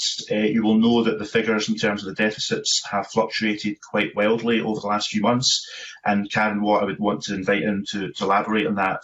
And a lot of that, as you know, relates to the number of international students who are arriving in Scotland and are still to arrive. So some universities in Scotland, for instance, still have a large percentage of their postgraduate students still to arrive after the new year. So there's still an element of uncertainty over exactly the financial challenges facing our universities in particular in relation to international students. So yes, we recognise this is a very tough time for our colleges and universities, as it is across the whole of Scottish society. A lot of that is to do with COVID. And we have, of course, asked the Scottish Funding Council to undertake the review, because we do realise there are challenges facing the funding model of further and higher education in Scotland going forward. And you may have seen the Phase 1 report from the Scottish Funding Council that begins to look at these issues. And of course, we've still got the other 2 phases of that report to come. But yes, I can assure you that will be taken into account for the budget discussions in the run-up to January 28th. Clearly, it's not my decision, and not the Finance Secretary and the Cabinet will be looking at that. But we do recognise the severe financial pressures facing our college universities. And I think if Ian Gray and the convener wish to bring in Karen Watt at this point to talk about the financial pressures facing some individual universities, you might find that helpful. I'm happy to do that. I want to follow up first and then have Ms. Watt come in. Can you hear them in your hands? But you finished, Mr. Gray, yeah? No, I have another question for the Minister, follow-up, but he invited... If you want maybe Karen will come in on that question as well, and then we'll go back to Ian Gray and I'll happily ask the second question. Thank you. Sorry, I missed that. Thank you. Thanks very much, Convener. I would say that this is a very fluid situation, as the Minister has said, and universities are all in quite a different situation. So, overall, I would say our funding represents about 30% of what the sector gets in terms of its total income, but reliance on our funding and exposure to other cross flows of income, for example, the international tuition fees, vary significantly. So when we look at individual institutions, we're talking about sustainability and the interaction with our funding model. All of these differences come into play, as you know. So University of Highlands and Islands gets about 69% of its funds from us, whereas St Andrews is looking at 15%. And in all of these cases, it's the close relationship that we have with individual institutions that will help us to assess their individual sustainability overall. It's also worth pointing out that we were taking some of these projections at a point in time, and they have actually improved significantly over the period of a few months, partly because universities have put in their own mitigating actions. And I would also say, as a third point, that there have been significant injections of funds over this COVID period. So, as the Minister said, £75 million in research, £3.5 million on estates maintenance, potentially additional money on the additional places that will be coming through from the SQA exams process. So all of these issues in the round are still in play as we look at the financial projections over the next coming months. Thank you. Okay. Yeah, thanks for that. I mean, the problem here is that some of this is not fluid, is it? And some of it is not related specifically to COVID or to international students, as the Minister implied there. So if we look at the public funding of teaching for Scottish domiciled students attending Scottish universities, there was a shortfall in 2018-19, long before COVID, of £157 million per year. As Kenny Gibson has already referred to, every Scottish domiciled student going to university is underfunded by the government minister to the tune of £750 per student in real terms, compared to only 5 years ago. That is not fluid or unpredictable. That is a problem of financial sustainability that the university sector has. And Mr Gibson asked the perfectly reasonable question whether this was going to be addressed. I mean, the fact of the matter is it not, that to say that you are helping universities by funding additional places because of what happened in the exams is not a help to the universities, because every additional place funded at this level by the government is a cost of £750 to the university institution that accepts that student. It is not the case that you're helping the universities here, you're making the situation worse. And so the question again is, yes, the budget will be decided by the Finance Minister, but Mr Lochhead, as the Minister for Higher Education, will you argue to your colleagues that this £750 gap developed over time should now be closed to try and help our universities survive this crisis? I always argue for the best deal for our further and higher education sectors and budget discussions, and will continue to do so. But the government, of course, is, as you know, an incredibly enormous challenge facing public finances at the moment as a result of COVID, and every sector is under pressure at the moment. And in terms of the response I gave to Kenneth Gibson, that was in relation to his question about research, and I do feel like I addressed the points that he asked there. Well, he asked. So, just, I want to answer your question. But in terms of the question you asked, Mr. Gray, there are short-term and there's medium and longer-term issues here, and I accept that. I do accept that the funding model for Scottish higher education in particular needs addressed. I accept that. That's why I asked the Scottish Funding Council and commissioned them for their review into the sustainability of further and higher education, because I do recognise we're very much at a crossroads here because of a whole variety of reasons. COVID is one of those reasons, and some of the issues you mentioned are the other reasons. And I accept that we're at a very important juncture here, and we have to look at the fundamentals of further and higher education and how it's funded. I look at across the board of how we support further and higher education. So we've got record student support in place. In Scotland, we pay for free tuition fees, and we also have the funding for teaching and research and so on as well. So we take choices. I could, take money out of the research budget, which does not then bring in that extra £800 million we mentioned earlier on, which is very valuable to Scotland. But we decided that £300 million goes towards the research for that. and we could, take other decisions which we've decided not to take. So we're protecting free higher education in Scotland, and a cost comes with that because we choose to support that. And then we look at the outcomes, and the outcomes are very positive. Of the over the £1 billion we put into higher education for universities, the outcome we're getting at the moment is record numbers of Scottish students being accepted to Scottish universities, record numbers of students in south of the border being accepted to Scottish universities, and some record applications from overseas students to Scottish universities as well. So the outcomes are very positive, and we're also making good progress with widening access. So that many students, more than ever before, are attending our universities from our more deprived communities. So the outcomes are very positive for Scottish higher education at the moment. Also, student debt in Scotland is a fraction of equivalent student debt elsewhere in the UK. So I accept what you say, that we need to fundamentally review how further and higher education is funded in Scotland. What I'm saying is there's short-term issues and there's medium to long-term issues. In the short-term issues, there is no university at risk at the moment. We will make sure there's no university at risk. And Karen Watt is doing a lot of good work in this with our colleagues at Scottish Funding Council to support our universities get through this very fragile time.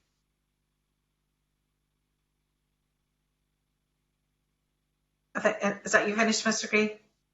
Well, the briefest of follow-ups, just to say to the Minister, surely the whole point of this exchange is that the government is not funding free higher education. It's partially funding free higher education with a shortfall of 700.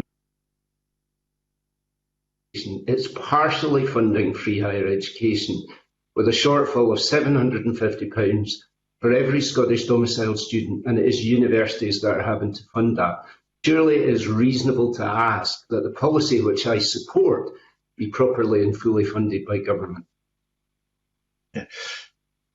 And that's why we are having this fundamental review of further higher education, ability and finances. So I think we all accept that review is the right thing to do, and it's taking place. And I'm sure Karen and her colleagues will give us some potential answers going forward. But the finances of universities are very complex. The overall economic recovery of cost in Scotland's universities is actually above the rest of the UK. And that takes into account research and teaching and other factors. It's not just teaching. And I know Mr. Gray's focusing on the teaching element of this and what public support is for the teaching element. And I accept that. Going to go to Ms. Wishart for a supplementary and then to Mr. Neil.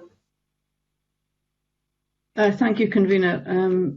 Minister, just on your reference to widening access, the SFC review phase 1 says we may also wish to explore the option of reducing student numbers and maintaining current levels of funding. So how, particularly on widening access, how would that be impacted? So, as you know, the Scottish Government's committed to widening access for students from Scotland's 20% most deprived communities, and we're only 0.1% away from our 2021 target, so we're making good progress. And we have some encouraging statistics from the admissions to universities this year. At least that's offers and acceptances. We have to wait a few weeks before we get the final figures of how many students actually turned up. So we're making good progress with widening access, and I want to congratulate all our universities and their teams who've put a huge amount of effort into helping people access for higher education in Scotland from more challenging backgrounds. In terms of what you're speaking about there, the review carried out by the Scottish Funding Council, I think Karen Watt would be best coming back in on this, looked in the first phase at the issues that a lot of organisations and the sectors put forward to the SFC as issues that could be considered moving forward. That's not Scottish Government policy. We have no plans in the coming years to cut student numbers in Scotland. But in terms of the review being carried out, we've just discussed by the SFC, clearly one of the issues put forward by some was that one way in which you can give an increase in public support for each student place is to cut the overall number of student places for the budget that you're giving. And that may relate to demographic issues going forward. In other words, we don't, because perhaps there's less young people going to further higher education in the future, rather than cut the budgets, we leave the budget there, which means, of course, that the amount of money per student increases. So that's if Beatrice is happy, we perhaps could ask Karen Watt to explain where that came from, that reference in the Phase 1 report. Ms Watt? Yeah. Thank you. So the whole point of our review is to ginger up debate about what the future might look like, and we have used this first phase to reflect back what we heard. So I guess as a way of coming into this, I would say we have said very clearly in our review, colleges and universities, they are vital in our economic and social recovery in Scotland through this pandemic and beyond. And what we actually said in the review was, we think actually over the next few years we will need an expansion in tertiary education to get through this economic recovery period. So we explicitly say we need additional places, undergraduate places, and also college places, so that we can make sure that people have a productive learning environment. But in the review, when we were trying to look at, well, what are some of the options and feeding back what people have talked to us about for the future over the next 5-10 years, student numbers are one part of this bigger debate. So in fact, actually what we say on student numbers is probably about two paragraphs in a 90-page report, but effectively it's suggesting that if you take a different approach to target setting in the system, if you take a different approach to how you might set, for example, volume targets for colleges as we have now, and you take those away, and you have a different way of looking at demographic planning and setting targets, you might have better regional planning, you might have a more efficient system. And if you had a more efficient system that gets people into work in the right place, that strips out some of the unnecessary duplication of levels of study, then in that more efficient system, you might have an option of reducing student numbers in line with some of those demographic projections. So what I would say is there are a lot of ifs in there, largely because it's a report that's looking at possible options, greater flexibility for colleges and universities, and a greater alignment about the way we exercise number controls at the minute. So a lot of ifs, because it's actually exploring options for the future. Thank you. Thank you. Thank you, Convener. Okay, Mr Neil, to be followed by Mr Halker-Johnson. Hey, thank you, Convener. Can I first ask the Minister, in terms of the costs associated with COVID for the higher and further education sectors, these costs, one are lost revenue as a result of COVID, and the other one is additional expenditure which the institutions have to make, for example, in terms of health and welfare and various other resources required.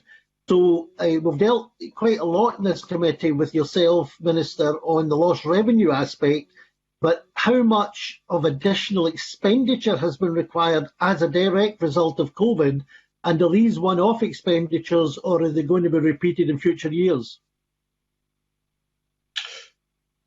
So we are looking at that, and I know Karen Watt and the Scottish Funding Council are looking at that closely, speaking to the institutions, ask them to survey the institutions' cost of COVID. And I'm sure that's work in progress because we're still in the middle of COVID, as I'm sure Neil appreciates. A lot of the additional funding we have given to, for instance, or allocated to the colleges is directly COVID related in terms of how Scotland's responding to COVID. So around £19 million of extra funding has gone to the colleges directly related to COVID initiatives. I know that Neil's talking about direct costs incurred by the institutions, and I'm giving a much more general point here about to help the colleges, in this case the colleges, because of COVID. There has been additional resources again, but we understand there's still more pressures there, and of course the SFC have given us the figures which you have showing that's the case. And in terms of universities, they are soaking up a lot of the costs themselves because they know how important it is to support students with their welfare, for instance, and other kinds of support. But we again have added in some resource for COVID-related issues like mental health and hardship and so on, which has delivered extra resources to universities. But it's very much work in progress, I can say to Alec Neil, because it's such a moving feast at the moment. And I think you might want to invite Karen Watt to say a bit more about that. Yep, that'd be very helpful. Ms Watt? Thank you. So particularly in the colleges, additional costs have been around things like making campuses COVID safe, so signage, things like that. Also in the investment in digital and the online provision of resource, and also looking at student hardship and managing issues around connectivity, laptop provision and things like that. Now what I would say is, so we are doing some rapid work and we've been keeping a check on this all the way along, but we're doing an explicit piece of work at the minute to try and assess exactly where that might be. And the reason why it's relatively fluid is part of our role early on in COVID was to make sure that we had not only stability in our funding so that the universities and colleges could plan and could think about what they needed to do with their resource, but flexibility in that, so that, for example, we have not, where there are shortfalls in certain targets in our outcome agreements, we've said we're not actually going to take, if they're COVID-related issues, we're not going to take those funds back and redistribute. So we have enabled some of those costs to be met from some of the flexibility that we've already put into that system.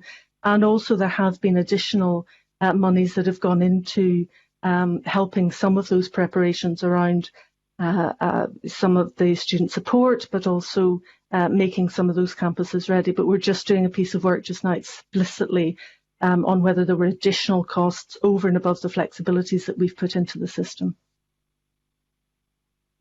That's very helpful. I think it's an area we all need to keep an eye on, obviously, going forward.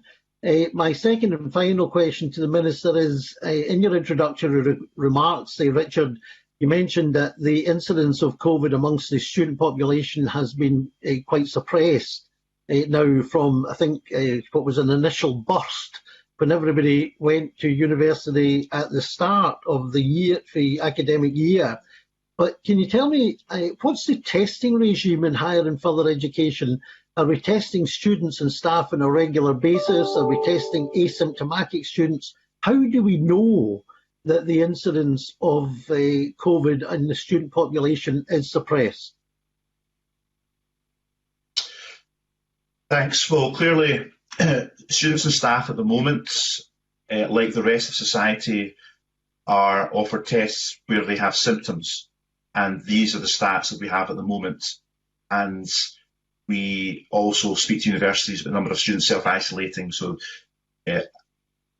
I'm sure all these figures across the whole society are in the same basket of having an element of margin of error. These are the modelling that the public health officials carry out. So at the moment, the figures come from symptomatic testing through Test and Protect, just the same as everyone else in society. In terms of going forward, you will be aware, as I announced in Parliament last week, we are introducing asymptomatic testing for students who don't have symptoms as part of our safe return from college or university for Christmas approach, because we want to allow students after the end of this term go home if that's what they wish to do. And we know several tens of thousands of students in any 1 year will want to change term time address at Christmas time at the end of that term. So we are currently, as we speak, working with universities. Every institution in Scotland has volunteered to participate in the UK pilot. So all our universities at the moment are, and indeed to a certain extent the colleges where that's appropriate, but the universities have all come forward to be part of the pilot. So we're working with the UK delivery partner to roll out asymptomatic testing, which is the lateral flow test, which can give you a result within half an hour. And any student who wants one will be offered one. It'll be up to universities how to roll that out. It's a short, relatively short window. We'll have to deliver that approaching the end of term before the students head off home. So that's a pilot. It's the first time that's been done. I can say to the committee, as I'm sure you know. And right now, the university is just working really hard to get the infrastructure up and running, working with the UK delivery partner and public health teams, make sure it's good proper clinical governance and carried out properly. And I, of course, advise students who are going home to come forward for an asymptomatic test, just to, as an extra layer and all the other measures we're asking people to take to stay safe. Because tests are not fail-safe, but it's an important addition to all the other measures that have to be taken. Well, international research shows that up to a third of the population are asymptomatic, so we can't be absolutely sure we've suppressed the virus until we move on to testing people who are asymptomatic, really, can we? No, I don't think I used the phrase suppress the virus. I was just saying that at the moment there's a much smaller number of cases in colleges and universities, a very tiny percentage of the overall daily rate reported in Scotland. Only a tiny percentage of that is relating to students. And it's very important, because of all the headlines and because of a lot of coverage over the last few months, that we don't single out students, because the statistics show that given we have 500,000 students in Scotland out of a population of 5.4 million, give or take, that proportionally students are not as big a problem as some people might want to paint, and we must not stigmatise them. And at the moment, the figures are quite low. But as you say, there's no testing regime that's perfect at the moment. But this new asymptomatic test we do have, which has been rolled out across the UK universities as a pilot, is much more reliable and accurate than previous asymptomatic tests. Good, that's good news. Thank you very much indeed. Thank you. Can I Mr. Halcrow-Johnson to be followed by Ms. McCann? Thank you, Convener. Good morning to the panel. Can I just ask, just going to follow up, you talked about the additional places and you said we won't know until next year. Do you know when next year we will know? I think you suggested around about 1,500 as an estimate. And just following on from the points that others have made, will they be funded at the current rate, or will that be full cost? Yeah. So we estimate at the moment 1,500 extra places at university will be funded as a result of the SQA changes a few months ago, and that will lead to £12 million at least additional resource for the universities. It depends which courses the students are choosing, because it could be a bit more than £12 million, and that's on the current funding model that we use for existing places in Scotland. It's not a different funding model, and the universities have signed up to that, and they're content and they're happy to make sure that the 1,500 students are provided with their education. Well, I wonder if they truly are content, Minister, on that. But the University of Scotland have put forward in their papers a number of asks that they're looking at to help address the £1.76 million deficit. You didn't really kind of answer Ian Gray's question earlier in terms of what you would be looking to ask the Minister, ask the Cabinet Secretary for Finance for. So could you perhaps tell us, of those specific asks from University of Scotland, what you will be, or what you are lobbying the Finance Secretary for, and whether you are asking her for more money for the university sector in the budget next year? Yeah.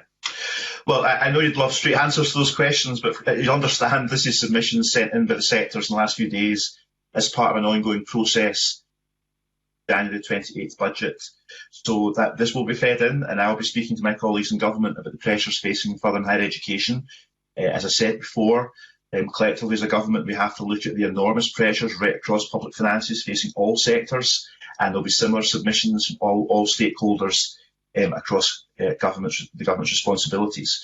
So I'm quite clear I'm not in a position to say yet. I will certainly discuss with University of Scotland, as I've got more meetings planned with them to hear their case and talk through the issues in the coming weeks as the budget negotiations progress. I'm sure your committee will want to have its say as well. But these, a lot of these areas are not new areas. This erosion of funding is something that's been brought up time and time again. So it's not as though this will be new to you. Can I ask, I mean, your job obviously as the Universities and Colleges Minister is to fight for the sector and to support it. Will you be looking for more money for the sector in that budget? Is that your aim now, to go in and fight sector's corner just to get more money? Well, of course, my job is to make sure that I'm working with our sectors and working with my fellow ministers to make sure we're aware of all the issues they're facing, so that we can deliver a good quality further higher education for the people of Scotland, and of course looking to post COVID economic recovery, it's really important our colleges and universities play a key role in that agenda as well. We will not be able to recover our economy as a country without having vibrant colleges and universities delivering for people of all ages now, not just simply our young people, but all ages. So I'll make that case, of course. But as I said before, the government as a whole is facing enormous pressure on our public finances at the moment. And, so this will be all subject of discussions and negotiations in the coming weeks, and I'll be part of that. Okay. Can I just one last question, Convener, on the subject of testing? The testing kits are being delivered by the UK government, and the logistics of the testing in December is being, I think, rolled out by the universities. It was suggested to me that the UK government is looking to do testing on return to university in January. Is that what your understanding as well? And if that's the case, essentially, what is the delay in confirming that there will be asymptomatic testing, something that we've been calling for some time, available to students in January, so that we can avoid a repeat of the outbreaks in halls that we saw in September and October? Yes, of course, we are looking at the potential role of testing, and clearly we are just about to have an experiment with our first asymptomatic test regime put in place in campuses in the next few weeks. And we are discussing those issues with the UK government as well, because we want to stick together as much as possible on a UK-wide pilot for testing. The first part of that pilot is the safe return of students at Christmas, after this term finishes, and we're continuing to discuss with them what role testing will play for the return of students after Christmas as well. All I can say to you is that no one, and I'm speaking to the UK Minister this afternoon, so maybe I'll get an update from the UK position. No one's taken any decisions yet as to what role that will be, because there's various questions that arise from asymptomatic testing, where, when, who, and also we are just about to have our first experiment in this pilot of asymptomatic testing. But I think hopefully people would agree it makes sense to see how this goes and setting it up and putting in place the first pilot, because as a pilot, you have to learn from it. Okay. I mean, you do accept, though, as I think Brendan Johnson pointed out, that this will cause some confusion or concern for students who are going home but not sure whether that testing regime will be in place when they come back. Well, term starts to break up around the end of this month, and then through the first couple of weeks of December. So we'll do our best, as I said before, to give as much clarity as possible to students. I'd love to be in a position where we can give clear, ideal answers, but because of the fact that we are in a pandemic and there's no blueprint, there's no manual you can lift off the shelf about how to handle all this, we're learning as we go along. We're not clear in a position to do that right now as I speak to the committee this morning. But of course we recognise it's an anxious time for students and their families, and I speak to my constituents. I spoke to a family last night on telephone about the concerns they and their daughter at university have, so I understand the anxieties, and if I had children at university or colleges now, I'd share those anxieties. But most people I speak to are reasonable and they're understanding. No one wants to be in this position, but we have to do our best to get through it and take the decisions as and when it's appropriate. Thank you, Convener. We'll go to Ms Mackay to be followed by Mr Green.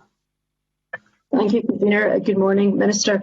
Just to pick you up on your comments about anxieties there, clearly this is a very anxious time for students, and I think you said there's still 1,000 students self-isolating.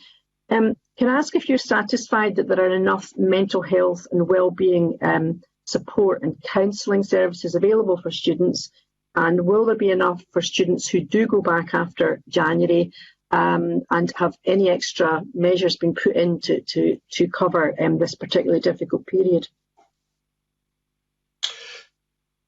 Thank you for that question. I mean, clearly it's a very important issue, and my ministerial leadership group, which is a meeting I hold with all the leaders of further and higher education and their agencies every 2 or 3 weeks, takes place this Thursday. And we have the agenda item this Thursday is on the mental health impact of COVID-19. So we're paying very close attention to this, and of course we'll get more updates and feedback from our student unions and the colleges, universities and staff unions on Thursday. and that will give us a better picture. So far, of course, we've made sure that more resources has gone into these sectors to help deliver mental health support. So the rolling out of 80 counsellors over 4 years, which is an existing policy, is well on, and we announced in September a further few £1 million towards that rollout. And just in the last week or so, the Health Secretary announced a further, I think it was £1.3 million for mental health support in the sectors directly relating to COVID-19 to help deliver services for that. The government's also supporting NUS, the Think Positive campaign they have, and we're continuing to support that. And there's 1 or 2 other mental health initiatives on campuses. And of course, as part of the welfare support that's delivered to self-isolating students, or indeed all students at university and colleges now, a lot of the details provided to the students so they can follow up that support if they need it. My latest figure was 899 students were still self-isolating in Scotland's university sector over the last. That figure is a couple of days old.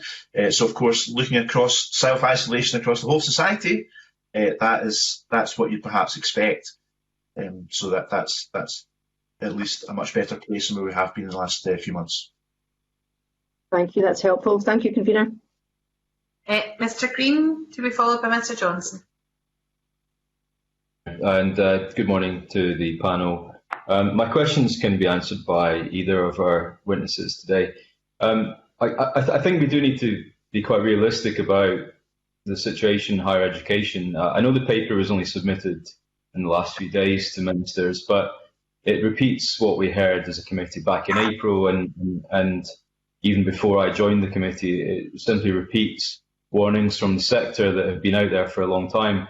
Looking at the numbers, they're quite stark. I mean, debt has trebled in the last 5 years in institutions. The average per student funding is down by £750 over the last 5 years. 6 out of our 18 institutions are running out of cash within the next 60 days. And many have reached their borrowing capacity. So the idea they can just keep borrowing to make up the shortfall is simply not feasible and sustainable. This has been happening long before COVID and for many years. So can I simply ask, how have we got to the situation where our higher education sector is in so much debt, is so underfunded and struggling, and how will you ensure it will survive? So, I mean, there are fundamental questions that Jamie Green asks, and, I think there are questions we have to debate and look at closely. There's 2 points that Jamie Green raises there. Firstly, there's the debt levels of the sector, and secondly, there's what he phrases underfunding, which is clearly a matter of political debate. We do not run the universities, but 40% of the income of universities comes from the public purse whole, and that varies between universities, where it's very low for some universities, the percentage of public funding, and it's much higher for other universities. And our role as a government is to effectively have a contract with the further and higher education sectors to deliver, education for the people of Scotland, and we want to make sure they also play their role in terms of research and underpinning the Scottish economy. But these are decisions taken by the universities. Many universities have taken very ambitious decisions to grow and to invest, to develop new projects over the last few years, which are really exciting. They're exciting for the future of Scotland, and in many cases exciting for the future of humanity. And we're very lucky. But the universities are independent institutions, and they take their decisions, and they therefore have to cut their cloth, and they have to deal with the consequences of their own decisions. Our role, and clearly there's going to be different views and an exchange of views, and I'm not denying that we have to look closely at public funding for further higher education. But our role is our role. We're not responsible for all the finances of Scotland's universities. What we do want to do is work with them to make sure we have a sustainable sector going forward. And I think you said, you might want to hear from Karen Watt, and I think, it might be worthwhile bringing Karen in, because this is exactly the meat and drink of the review that the SFC are undertaking at the moment. Ms Watt? It's been a huge focus of our review, and I guess there is no one easy answer, and clearly there are underlying issues pre-COVID that are rippling through. But I guess where we end up in a number of points is that, first of all, I think there is something we can do around protecting the research and science base. Now, and of course there are many players in this field, so when we talk about full economic cost recovery, that's a collective set of decisions that are made by governments, by us, by the UKRI. Research and innovation is obviously a dual support system in place. So the decisions that are made by charities, by other UK research funders are important. And that those decisions may help with some of the cross-subsidisation that underpins research.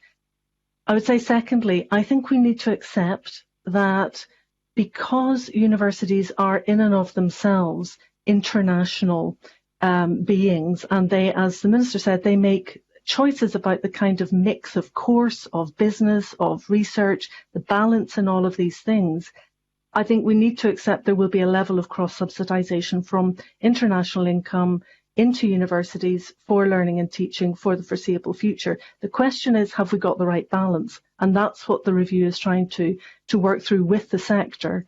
I think the third thing is there are issues that individual institutions need to take on themselves, mitigating strategies, adjustments to their business models, thinking about their workforce plans, their estates, their digital infrastructure, and again, the choices that they make about the sort of business mix that they have. And I think the last thing is really, some of the themes from our review were very interesting in terms of a more integrated, a more connected tertiary education system.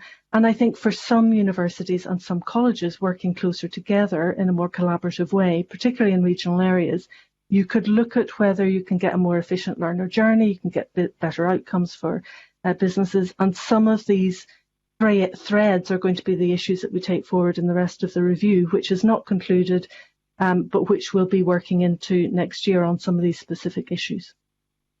Thank you, Ms Watt. Thank you, Minister. I mean, you say that these are matters of political debate, but they're also matters of political choice.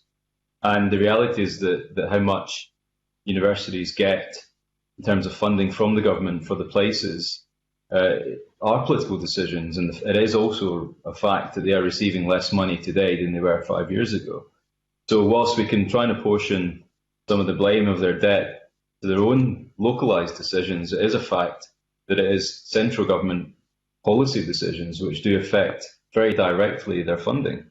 And I don't think that can be ignored, and I hope that the review will address that. But I think to move on and look at moving forward, Ms Watt raised a very interesting point about better connection between colleges and universities and a more holistic view of the tertiary sector. I think that's very sensible and very prudent. But we also know that our college sector is in dire straits as well. The papers that we have show that they are forecasting a deficit this year as well. We also know the colleges are structured very differently from universities, so their ability to borrow and generate revenue in the way that universities do is very different for many of them. And the stark reality, Minister, is that their way to deal with that is to reduce staff expenditure, and that invariably will mean cuts to staffing numbers within some of our colleges. Reduction in staff possibly means a reduction in courses and a reduction in the role that they can play in post-COVID recovery. Given the importance of colleges and their need to help us get through the upskilling and reskilling agenda of government, don't you think that the money that they're asking for, which is around £10 to £20 million, in the grand scheme of things is not much to ask for, given the huge role and benefit we'll get from our college sector?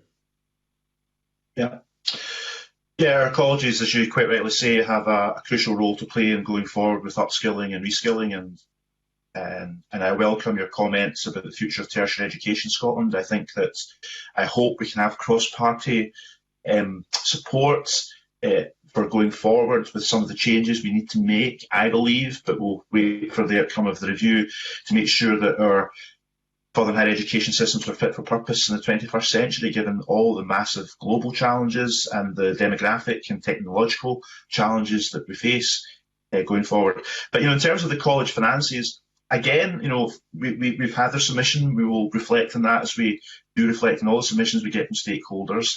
In response to the COVID situation, we have brought forward additional resources for our colleges, and the £15 million deficit that the SFC are projecting at the moment for our colleges is still a lot less than what was being projected a few months ago. So we have to keep a close eye on that. And we gave a £33.5 million uplift to the colleges in the budget this year.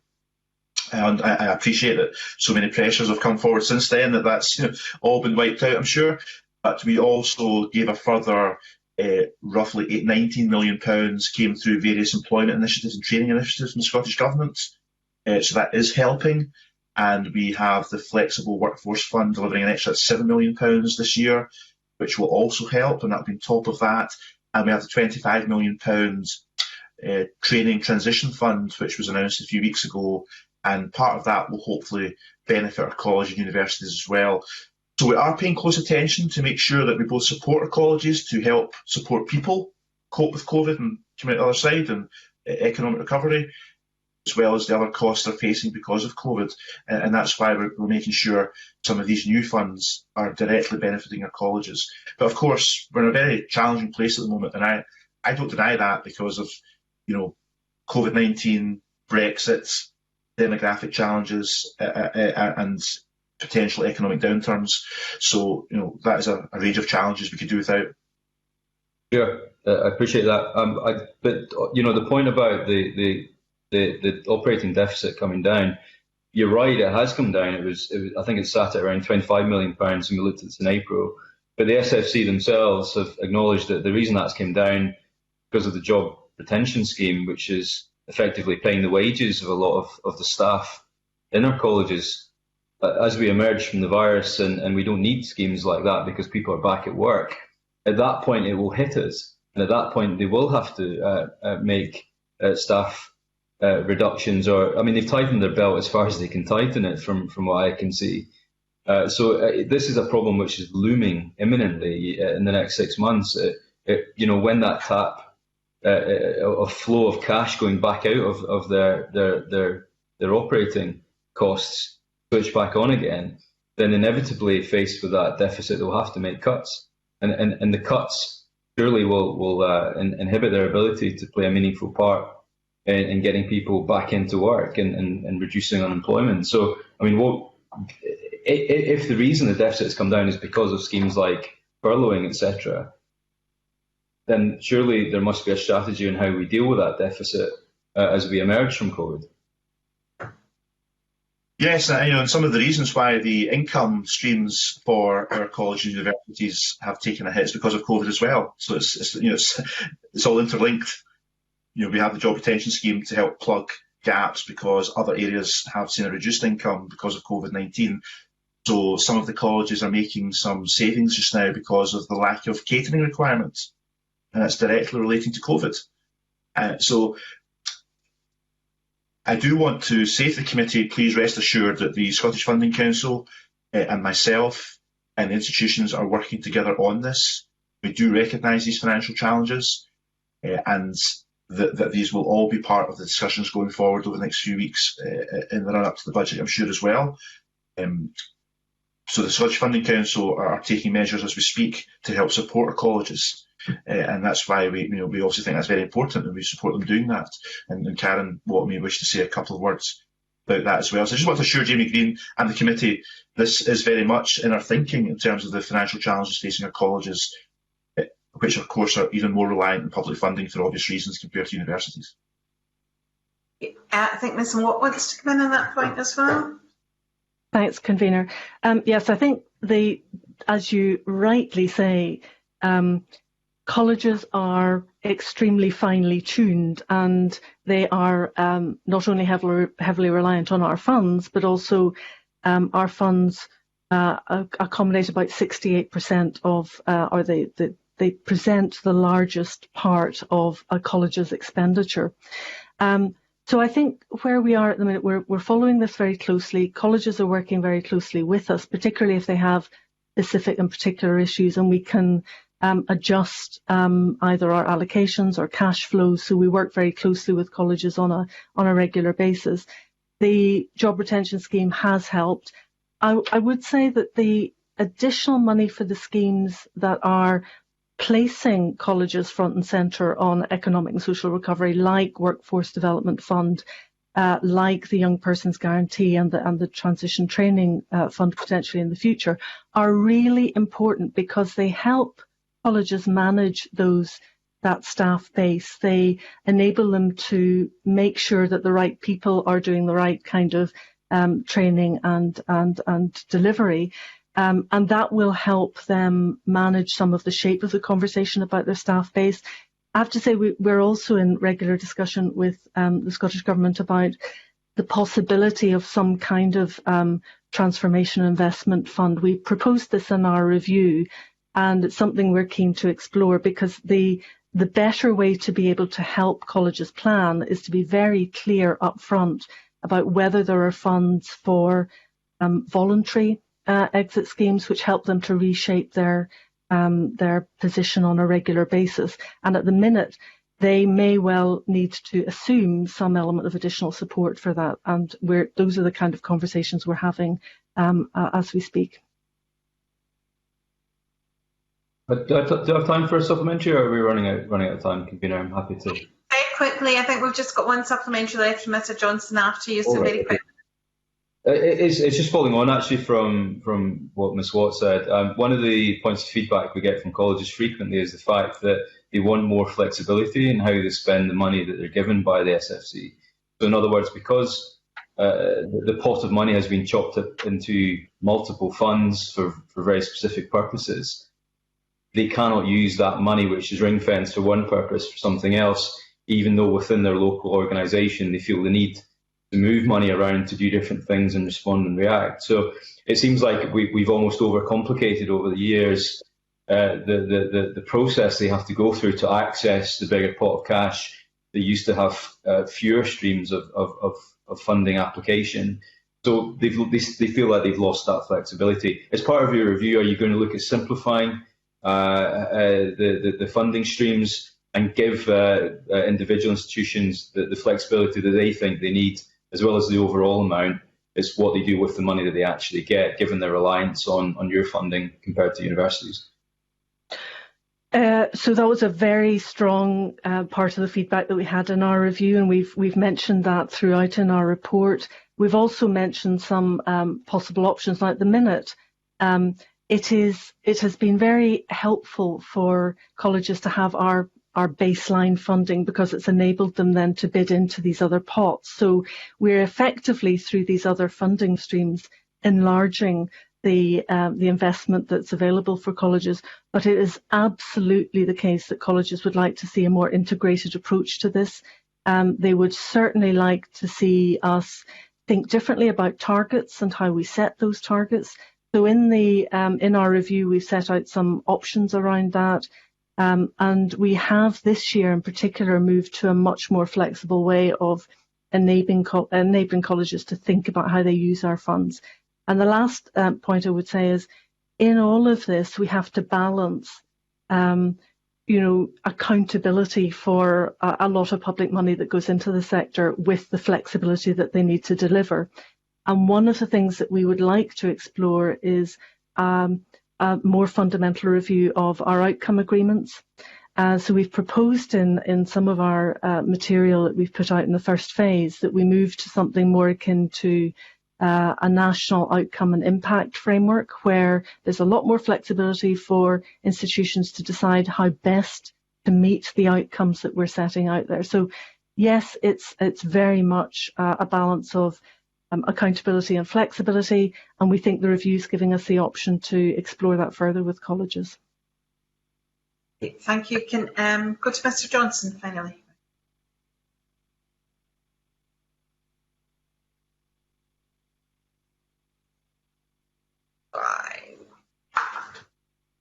I'm not hearing you, Daniel. Can you hear me? Can you hear me now? Yeah, you know, yeah. Terrific. I just want to go back to a comment that the Minister made about the use of lateral flow testing, and that being more accurate for asymptomatic individuals. I just wanted some clarity. I'm sure the Minister will agree with me. It's really important that we are very clear about the facts of these matters. And my understanding is not that it's more accurate, but it's better suited for mass deployment. Indeed, I think on an initial one instance of the test, it's actually lower accuracy, around 70%. It's the second test which gives you an accuracy of over 90, but actually that detects a much higher viral load than the PCR test. So to describe it as being more accurate for asymptomatic, I'm just wondering if that's really the correct way of assessing that. And actually, really, it's about its ability to be deployed on a mass basis. Is that not correct, Minister? Say something misled. I mean, I was talking in relation to other asymptomatic tests that have been available in the market previously. Clarify that this is an improved version of this lateral flow test that we have. This is why it's been chosen for the pilot. I wasn't comparing it to symptomatic testing or in terms of the wider effectiveness of testing. I was talking about in comparison to other asymptomatic testing kits that had been available in the market, that this one's a good one and it's better than the previous ones. That was all. That's a helpful clarification. Thank you, Minister. Okay, I think that concludes questions for the committee this morning. Can I thank Minister Richard Lochhead and Karen Watt for their attendance at committee this morning. It's a very, very helpful session. That concludes the public part of today's meeting. I'm now going to suspend for 5 minutes or so, and members of the committee will meet back on the Teams platform. Thank you very much.